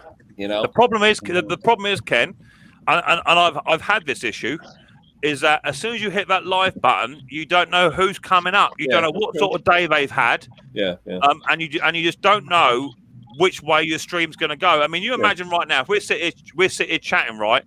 What would happen if someone like Terrell come up, just out of the blue, bang, just come up on the panel? Straight away, my plan, my direction has gone out the window. Yeah. You know what I mean? It's really, really hard. And then Stella came up, first time about a month and a half, 2 months ago, and I wasn't put on edge because I got a lady on the stream, because obviously she's been watching, so she knows the format of the show. But all of a sudden, us blokes, you have to there has to be a bit of decorum in what you're saying. Not really. You don't have to. Not for me. Oh, trust me, not a lot, just a little bit. And then we get Chicanek came up last week, and she looked very pretty, big hat on, and all that old stuff. You're sitting there drinking a glass of wine. I thought, cross, now we are going into a lady's domain. I'm right out of my comfort zone. And then Stella comes up tonight, says the T word with a pair of dungarees on, and again I'm happy. So it's very difficult to try and judge how people's moods are throughout the day, because if you're having a bad day, most people want to talk about it, and it's very difficult when you're trying to run a live stream and and people are not paying attention and just making notes and stuff. I'm just writing down to remind myself to wear dungarees next time for extra points. Yes. And Crocs. Dungarees and Crocs. That's right. Or steel-toe slippers. Nice. Right on. Steel-toe socks and trainers. You said? Steel-toe slippers. Oh. Yeah. I had to wear steel toes in my former life all the time on construction sites. So now I have a whole closet of steel toe shoes. They're very dainty. I think I'm the same boat as you, Stella. I work on the railway at night time, so I've generally got all my bib and brace on, all my orange, that mask, goggles, ear defenders. I wear a pair of fireman welders boots, which are still toe caps, still soled, still heeled, fully waterproof, so you don't get electrocuted and what have you. So when I get in the shop, I'm not going to be wearing an ounce of PPE. It ain't gonna happen, Yeah. So what I now do is when I'm going to do the grinding, I just record it. Because it's just the way I am, and people say, "Oh, Mick, you shouldn't be wearing sliders when you're using a rotavator." Why not? I generally use a rotavator in the garden with my sliders on. It's just the way I'm wired up. Well, these, in all honesty, are one of the most comfortable shoes I own. Because they're, I think they're made for like nurses and people standing on their feet all the time. So I love them. Yeah, I think I bought my Mrs. P a similar pair of shoes because she's a nurse. Yeah. There's an interesting question from Matt Johnson there, Mick. Matt John. I did see a question come out a little. That one there. There you go. Fixing a strimmer. Got a spark. Got fuel, but won't start. Fuel comes out the exhaust when pulling the pull cord. I've cleaned the carby, but it's still not doing it. Any ideas? Are the fuel lines swapped? If you go to Hayes Machinery, it'll do you a deal on a nice new strimmer. So with what I will say with two strokes is that they're very finicky, and you have to start, in my opinion, from the top or the end. And I always start from the fuel cap. That's where I always start, because if the tank is not pressurizing or over pressurizing, then you're going to get fuel coming out of a carb, out of the exhaust because it's automatically pushing it through. So I always start fuel cap and make sure that's all okay. Fuel lines, like Stella says, around the right way, and just test that just by taking one fuel line out and priming it, making sure you've got a complete circuit going on. It could be a valve issue, dependent on the strimmer. There's the problem right there. It's a Ryobi. Oh yeah. Hey! I got 2 of those. Oh, that's your own fault. I've got one skip you can put them in. If it's coming out the silencer muffler, it's definitely just flooded. So, I think that just letting it take out the spark plug, let it sit for a day, pull with the spark plug out. Don't prime it. Let the thing dry out. Give it a chance. It might not ever start until it has a chance to dry out at this point. Yeah, but the lever on the metering diaphragm may be a little bit high, so it's keeping the needle open and just letting the fuel keep going. That's true. I had the neighbor's 2-stroke cheapo Chinese streamer in 2 weeks ago. No. I've got a Ryobi streamer. And he'd been yanking on it for so long that when I got it, when you took the spark plug out and you tipped it upside down, poured out. Fuel was pouring out. Yeah. I mean, So- that's In that case, you got to think of it's got to be the needle because it's not a primer anymore. It's a purging system. Yep. And you're purging gas that's going from the tank back into the tank. Yeah. And if the needle is open for some reason, that's when you're getting gas in. But if you got a bad spark plug, or if you got bad ignition, or it's just a crappy thing. Well, that's for igniting. And you keep yanking it, it'll keep flooding it over time. Well, the best thing too, if you could do a quick pressure test, that's the best. But a lot of people don't have the means. You know? I mean, I had a 2-stroker in yesterday, a little hedge cutter. The gentleman said that he left fuel in it over the winter, and it doesn't start. I put fresh fuel in it, so I always dump the fuel out, put my own fuel in, and it wouldn't prime. It just would not prime full stop. And all I'd done was just sprayed a little tiny bit of WD-40 straight through the carburetor throat, left it for about 3 or 4 minutes, and then hit the primer, and away it went. It primed beautiful. Literally, the diaphragm was just so stiff, gone a bit hard, and just by a bit of WD-40, just made it a bit more supple, give it a few primes, and away it went. So you have to be, well, you have to do what we have to do. You have to investigate the reason why. And there is always a reason why it's doing what it's doing, and look at the history. When did it start doing it? Have you just pulled it out of the shed just yesterday and not fired it up in 3 months? You need to look at all the history of stuff to try and analyze and diagnose what is going on. But, if you get too much... But sometimes people are just using it wrong. I mean, did you guys see Breeze Chicanic on steel 2-stroke oil? Did you see that video? People are not running it full throttle. Yes, it'll clog up. You run a lawnmower at half RPM. Yes, it'll clog up. Yeah. I mean, I have my neighbor, right? Finally, after I don't know, a year and a half, I had to go over and say, guys, you got to run it at full tilt. So they have a riding lawnmower. They're running at half throttle. I said, it's not going to cut your lawn good. It's gonna carbon up the engine. It's designed to go full throttle. And we didn't know that. No, I mean. I think the first thing that Matt Johnson has to do to eliminate anything nasty, and it only takes a few minutes, and that's to take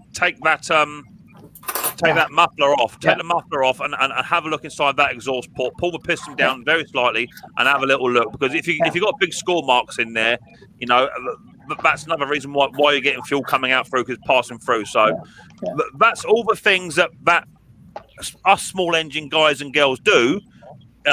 We have to analyze, and we're on a time scale, right? Someone brings a strimmer in. There's not a lot of money in 2-stroke machinery, so you got to diagnose it quick.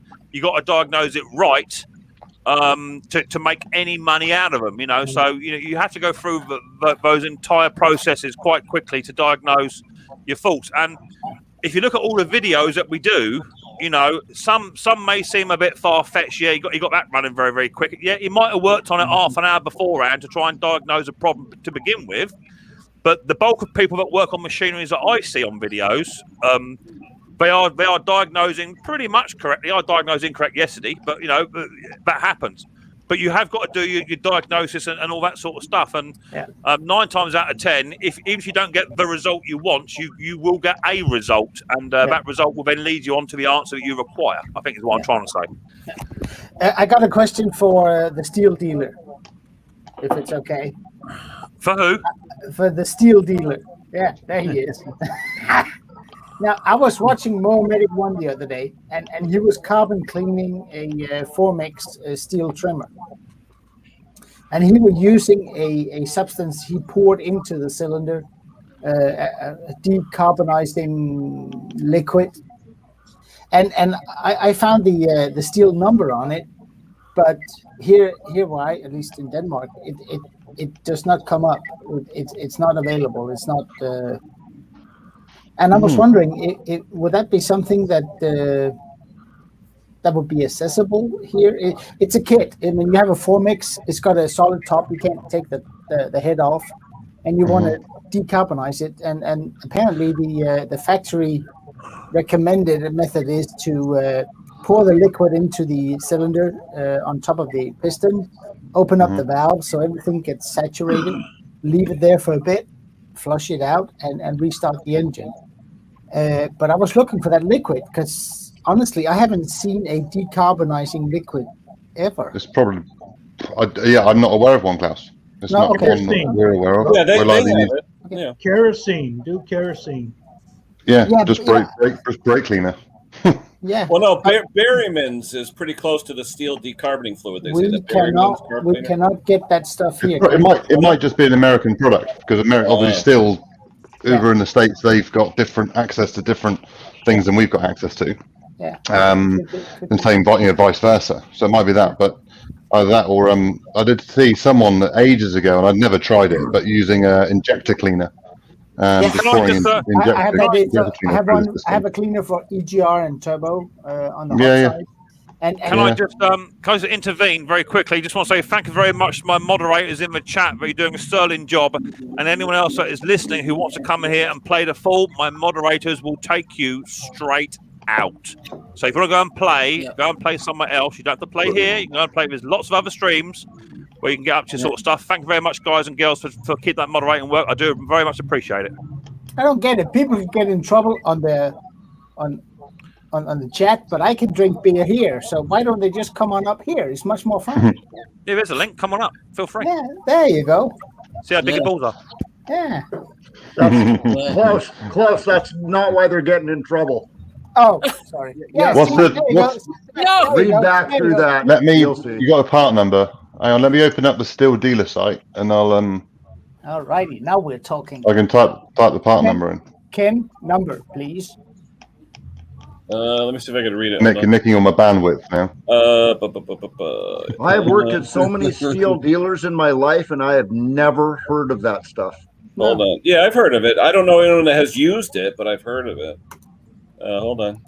Did you say it was Mower Medic, Klaus? Yeah, Mower Medic 1. Here we go. 0781. Hang on. That's his phone number. Is that called Flirt Divert? That's going to cost you £1.50 a minute, James. Right, far away, Ken. 0781 313 -8018. It's a relevant number. Not available in UK. No, it just says no data available.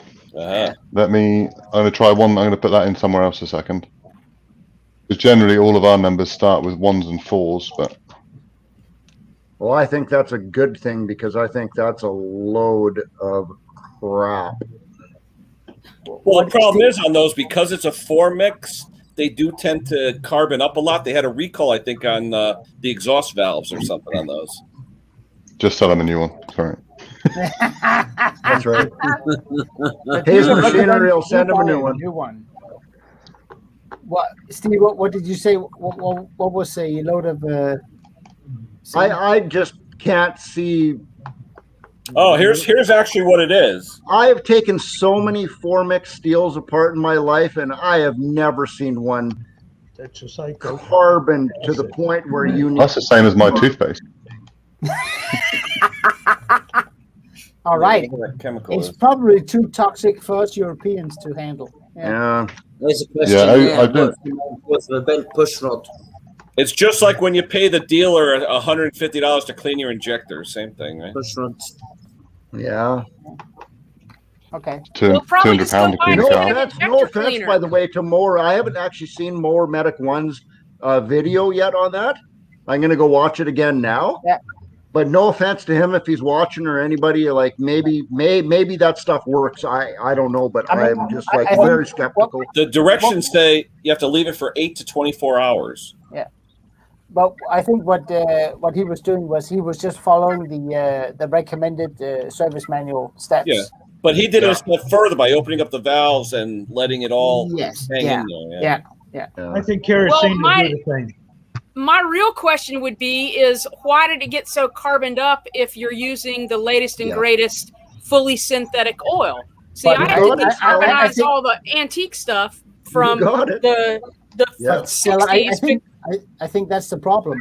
People using don't realize uncertified two-stroke oil. Yeah, people are using Walmart two-stroke oil and mixing it 30 to 1. Yeah. And those four mixes, they are real finicky about what oil you use. Yeah. Yep. Well, he had a lot of videos where the camshafts are wearing out prematurely on those. Yeah. I did see that one. I did see that one, and that's pretty amazing. I did actually take one cam wheel off of an FS90 once, what Jeremy shows in that video, and I saw one exactly like that was just pitted.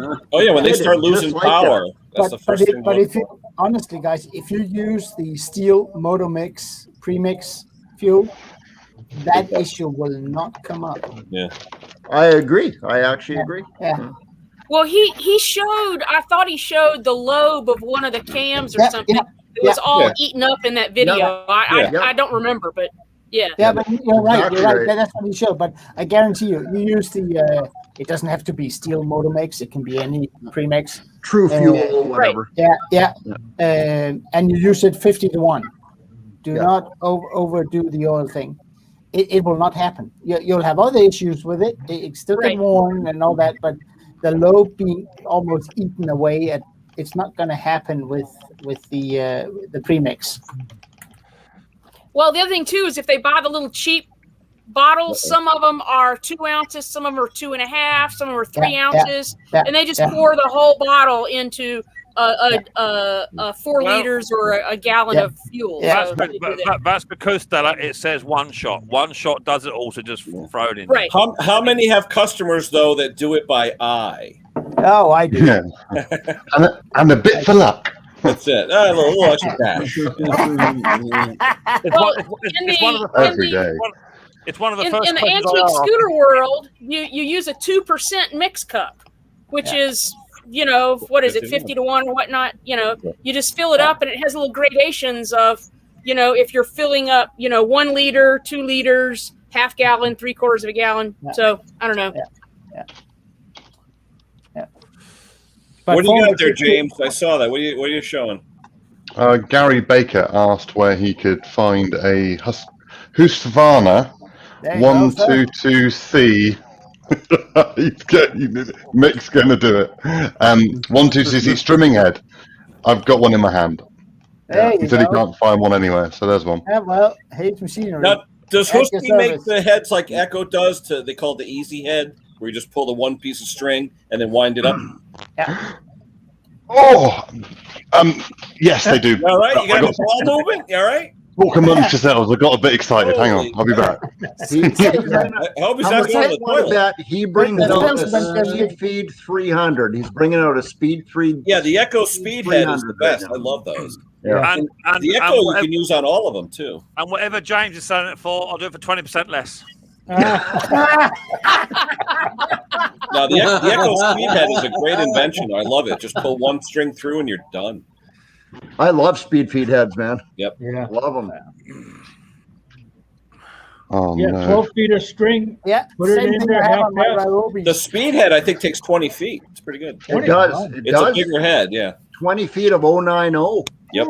Sorry, I use the Echo 095, the square one with the razor edges. Really works. Yeah. Good. just same thing as my Ryobi's. It's good stuff. So did y'all see the question from Do It Right Small Engine Repair? What's the main cause of bent push rods? Yeah. Okay. Usually it's sudden engine stoppage. Right. Yeah. Stopping on something. I would call it tree roots are the worst. Yeah. Or rocks. Yeah. Normally, and there's a nice video out on YouTube of a YouTuber that had problems with one cylinder on a V twin, and he took the push rods out and then just slightly bent them back, pushed them back in, and away it went. Very good video indeed. Yeah, I saw that video. I did that. Yep. That's a hillbilly fix, and it's good. I tell you something. Old Kenny boy, he put them back as they were. He straightened them right up. He pushed them back in, and away she went. Good as gold. Yeah, but he also went and bought new ones for it too. I did. I installed the new ones afterwards. Yeah. Good fix. I just wanted to prove the fix. Yeah, no, I see that. Good fix. Oh, what did James grab? Is he back? No. He's bringing out the assortment. He's trying to find something in his shop that I haven't got. That's what he's trying to do. Just watch though. There are a lot of cheap Amazon strimmer heads that suck. Most of them suck. Yeah, they claim they're the speed heads, but they're garbage. Yeah, they are. We've got on there. RJL says, "Evening all. Got a newish steel KM94. I quite like them myself. It's a splitting unburnt fuel from the exhaust. It's tuned correctly, and run spot on. And using fuel mixture 46-1. Any ideas?" Bless you. Thank you. Bless you. Thank you. Slight tuning, timing issues. He says ? Timing, no. Could be. Timing is fixed on those things, right? Yeah. I mean, most two-strokes do spit a little bit out, a little bit of raw fuel. You know, I mean, you could try leaning it out a little bit, but you don't want to get the mixture too lean. You know. The problem is, he says it's newish. Newish could mean quite new for one season, but worked to death. You know, it could have a lot of hours on it. You know, despite the fact that it's in good condition. You know, spitting what's the fuel history out of the machine? I would do like Ken said. I'd go and check the needle. Yeah, definitely. It's coming from somewhere. Yeah, it's coming from somewhere. Yeah. I've had customers come in before and say, "This thing's brand new," and then you look at the date on it. You can read it, and you know what you're doing if you're a dealer. And you say, "This thing's 10 years old, buddy," and he goes, "Well, it's got no hours on it. It's brand new." But no, it's 10 years old. But this thing only has 2 hours of use on it, and you're like, okay, so it's not brand new. Right. I'm servicing a MS-170 for our local vet in the area where I live, and every time he comes in, it's brand new. It hasn't been used much. I said, "Is it brand new or hasn't been used much?" And he said, "Both." Okay, and you look at it, and this was last year. It says 2015. What do you mean by brand new? I mean, I haven't used it much. Oh, okay. Yeah, you get that. Yeah. It happens a lot, you know, and this is a problem, isn't it? Is that these commercial guys, they go to a dealer, they buy a brand new year's warranty, and it is worked to absolute death. It then possibly would become a backup machine for the next season, and then it gets parted out. And then it goes on to a second-hand market. Like you say, Steve, you know, you get it 10 years down the line. All right, it may look like it's in really, really good condition, but you know what? It may just be worked to death. Simple as. I mean, commercially, how long is a steel strimmer supposed to last? 2 years? 1 year? 2 years? Yeah, 2-3 years. See, Mick, worse than that, you're saying it's been worked to death? Worse than that, it's not worked enough. Yeah, definitely. Yeah, definitely. It hasn't ran for so many years, you know? What's that, Tim? And then every time somebody ever talks to me about unburnt fuel, blown out the exhaust, every time I see that, I just automatically go, you know what? It's probably a rock hard metering diaphragm holding the lever down. leaving the needle open, and it's flooding through because of the diaphragm in the metering diaphragm. That's what I said. If you do a pressure test, you'll know right off the bat. On your carb, pressure test on your carb, absolutely. It won't even do anything. It'll just pump, nothing happens. He's saying that he's done that and no problems. It runs absolutely flawlessly, but still spit a bit of fuel at the back. We had a bet going here, James. What did you find? I've got something to show you, but you're saying about the easy wind up heads, Ken, and we had customer come in this morning and had taken one of those heads apart, and some of them are absolute pigs to put back together because you don't really need to take them apart. No. So I was fiddling around for about 20 minutes in the vise, trying to get it to squeeze back together to close it again. There's nothing wrong with it. And I showed him how it all worked properly. And he was like, wow, I never knew my head done that. But I've got something to show you, which I know you're engine guys, and this is battery powered. Uh-oh. Oh, I know the auto. Oh, yeah, battery. What's that? You hit the button and it automatically winds up the string. Did someone say electric? Is that what he's doing? Electric? Yeah, I saw one at Home Depot the other day. That's what happens. You turn electric, it just defaults and dumps it straight to the basement. You hit a button and sucks up. It's pretty cool.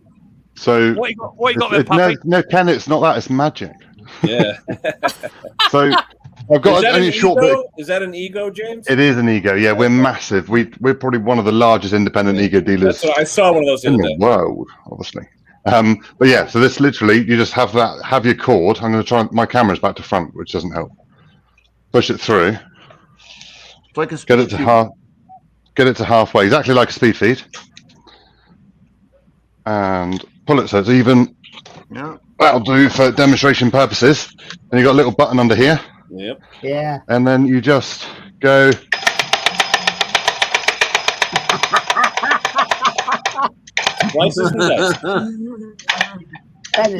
Now, what happens when it sucks all in? Oh, you can take it apart quite easily. Oh, okay. I'd be curious because that happens Yeah, to a lot of people. on some of the other, on the one I was doing this morning, which was made by Kawasaki Power Products back in the day. It had 4 clips, and you had to line up the 4 clips to get it to go in. But this one is just literally like a normal trimming head. But James, show Stella what she said. Take the string like you had before and let it suck it all the way in where it disappears. Yeah. Because that's the problem most people have. They forget to let go of the button. So what it was in the instruction manual is before you hit the button, tie a knot in each end. Yeah. I haven't had one yet. Suck it all in. Cord.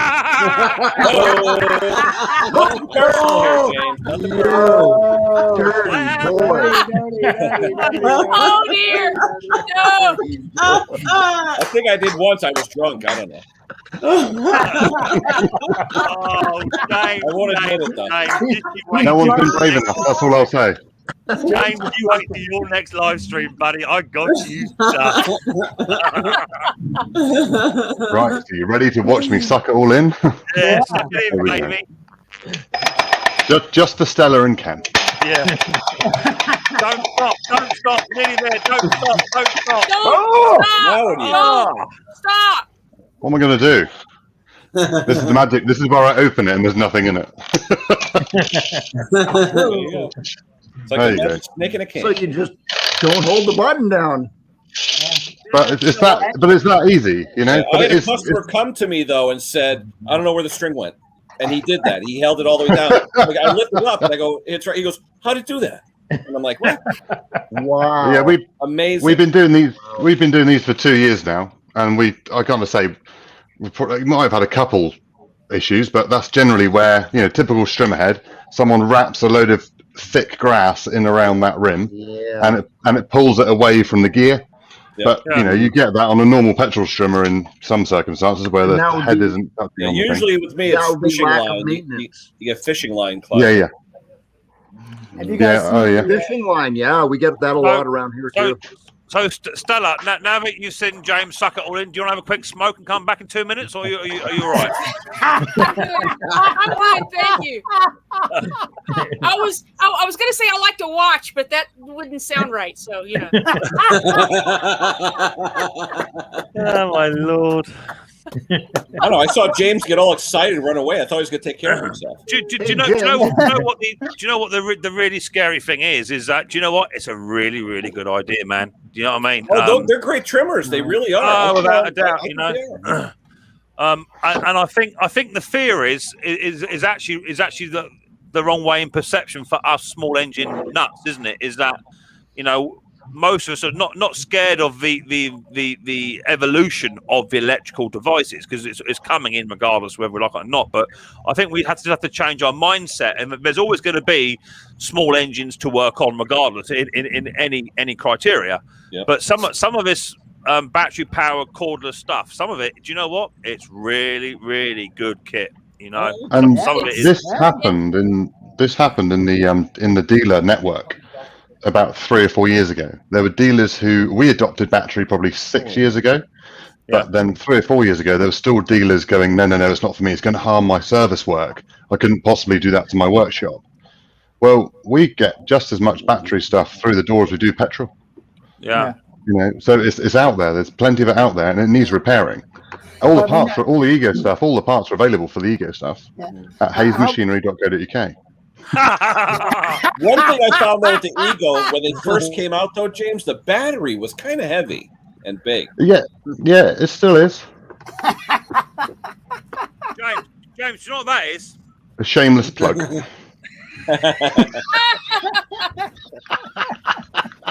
Well, Stella just did a lawnmower, electric battery-powered lawnmower that she picked up. Right, Stella? Well, no, I mean, some lady brought it to me. She wanted the blade sharp, and I was like, okay, that's cool, great, I'll do that. And took it apart. It's a dual motor thing, and shockingly, and I put this in the video, that there's the manual is backwards because one of them is a left-hand thread because the motors turn in opposite directions, and the manual is exactly opposite. But no, you know, I tried electric like trimmers and stuff like that 30 years ago, and they were horrible. You know, the batteries didn't last, they didn't have power, that sort of thing. But now they're a lot better, but you know, they're throwaway stuff for most people. You know, if they break the plastic this or that, you know, what is Ego charging you for those plastic parts, James? It's not expensive. Not at all. Really? You know, the parts are cost effective. Yeah, they really are. You know, we do a lot of that. We do a lot of warranty on them as well. But you know, we say we do a lot of warranty. That's generally down to the volume we're selling. It's no, you know, the nice thing about it, the warranty percentage is very similar to petrol.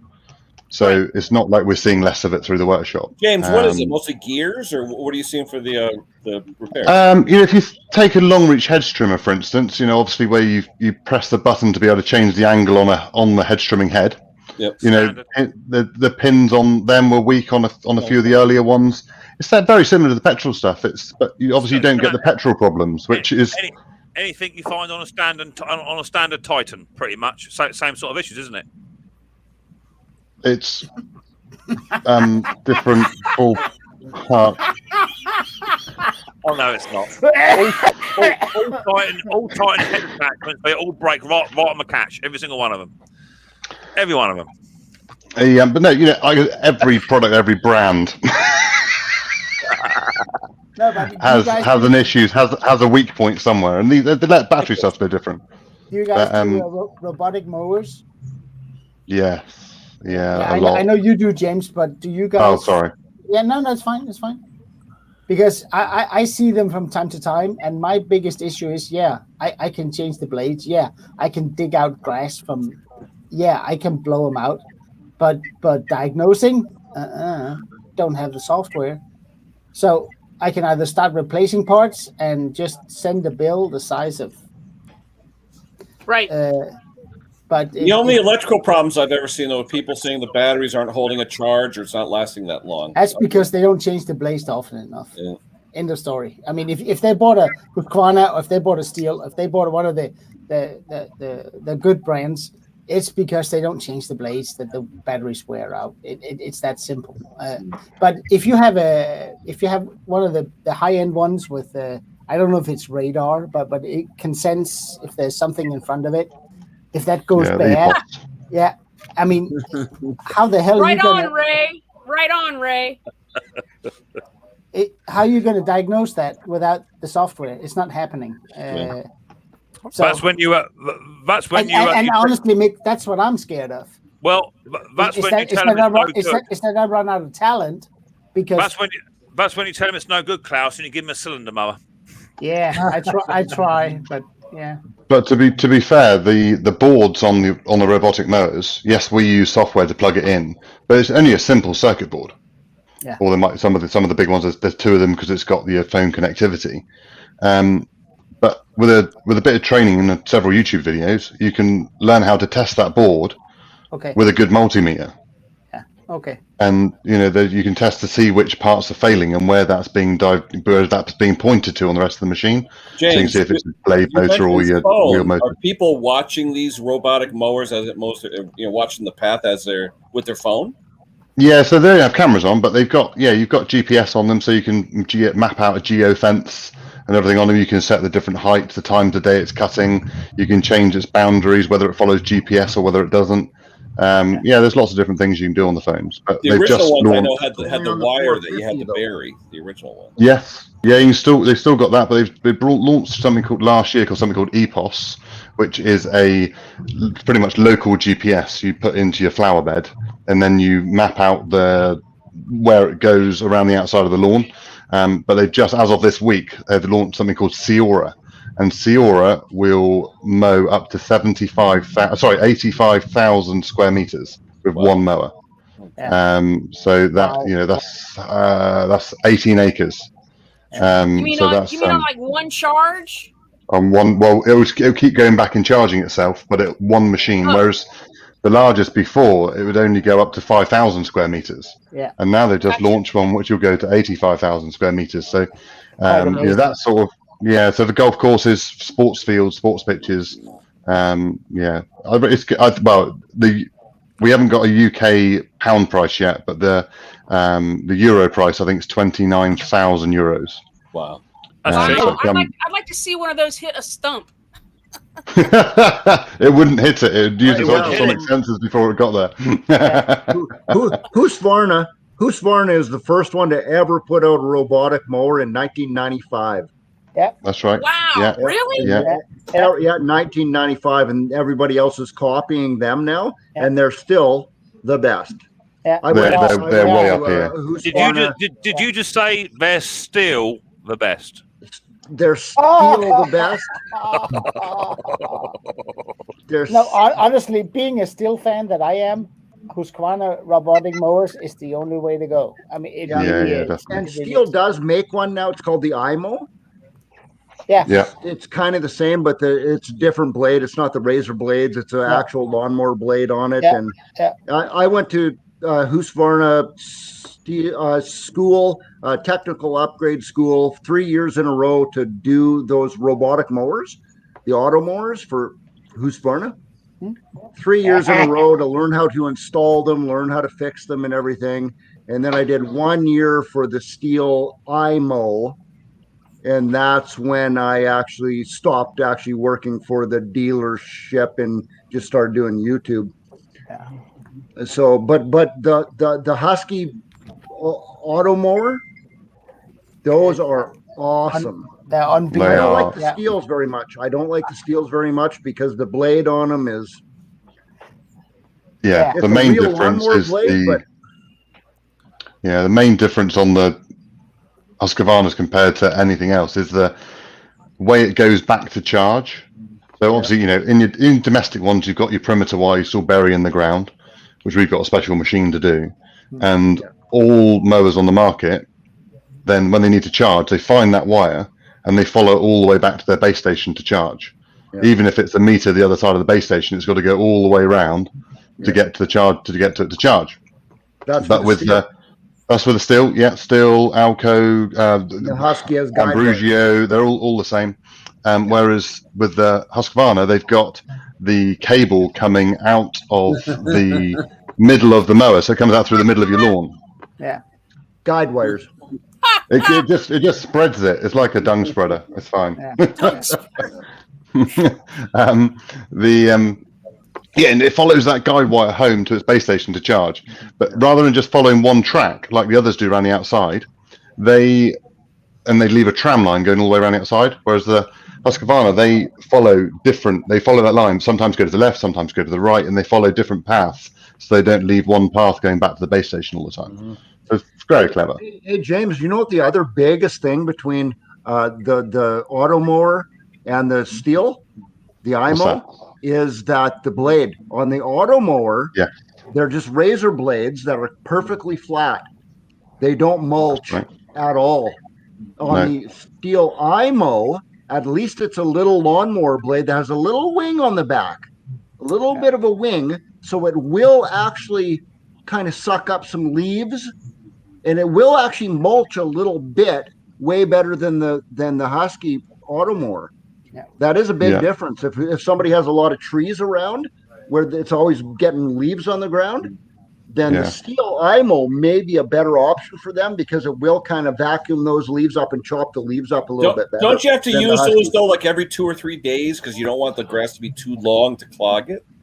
Every day, ideally. Okay. Most people run them all the time. Yeah. I mean, go. My parents, they have a Husqvarna mower that it's running on 6th or 7th season now. It just got new batteries last year, and it runs about 3,000 square meters, and it runs from April 1st until November 1st. Without a hitch. And I keep supplying my dad with blades, so they change them four times a season. They don't have any mold shots. They don't have any toys or anything on the lawn. But I mean, that thing has been running continuously for those amount of years. Is that an Automower? Yeah, it is, and it's quite amazing. So how many years did those batteries last? 1,700 charges. Yeah. Wow. 1,700 charges on the Automower. The issue is, Stella, if you don't change your blades often enough, they'll go dull, of course. Right, but right. That will create more drag on the whole thing, and it will wear out the battery faster, so it'll go and recharge faster. So dull blades reduce your battery. Klaus, hopefully you know this. You can flip those blades. I always get the Husqvarna ones that auto flip. Oh, you said Husqvarna. Yeah, auto flip now. Yeah. You said Husqvarna. No. The raw accounts for you as well. No. And just for Rusty, that that's the same for petrol equipment. The duller your blade is, the more petrol you use. Yeah. Absolutely. Yeah. And also, the duller the blade, the more disease you get in your lawn, which is where the lawn care guys come into their own as well, I think. So there's an argument to be had there as well. Yeah. Anyway, that's an argument we're going to have on another day, because it is 9 o'clock, just gone, and we've ended on battery power. Cheers for that, James. No, do you know what? You've got to embrace it. You've got to, because it is the way forward. And if you want to continue your little hobby, whether it be gas powered with a little bit of electric or battery chucked into it, this is how the human race evolves. You've got to embrace it. You've got to go with it. James, I tell you, 20 years ago, petrol. If you don't get on the market, you're gonna miss out. So you need to start to embrace it a little bit and start to understand where we fit in, where we're going to go. I think, me personally, I'm going vintage. I like vintage stuff, and that's where my small engine channel will probably end up going at some point, with a bit of battery power thrown in there and all the rest of it. Because I'm still going to be repairing the battery power stuff as and when it comes in. But it's what it is, right? Learn how to solder. Yeah, that's very difficult for a lot of people, and so much of that stuff. You used to have, board level soldering. You can't do that anymore. You have to have a hot air station, to be able to remove because these things don't have legs on these integrated circuits anymore. They just literally float on a bed of solder, and then that's how they do it. Yeah, it's tough. Just get over 100 watt soldering iron, it'll be okay. For a while, Anything, yeah.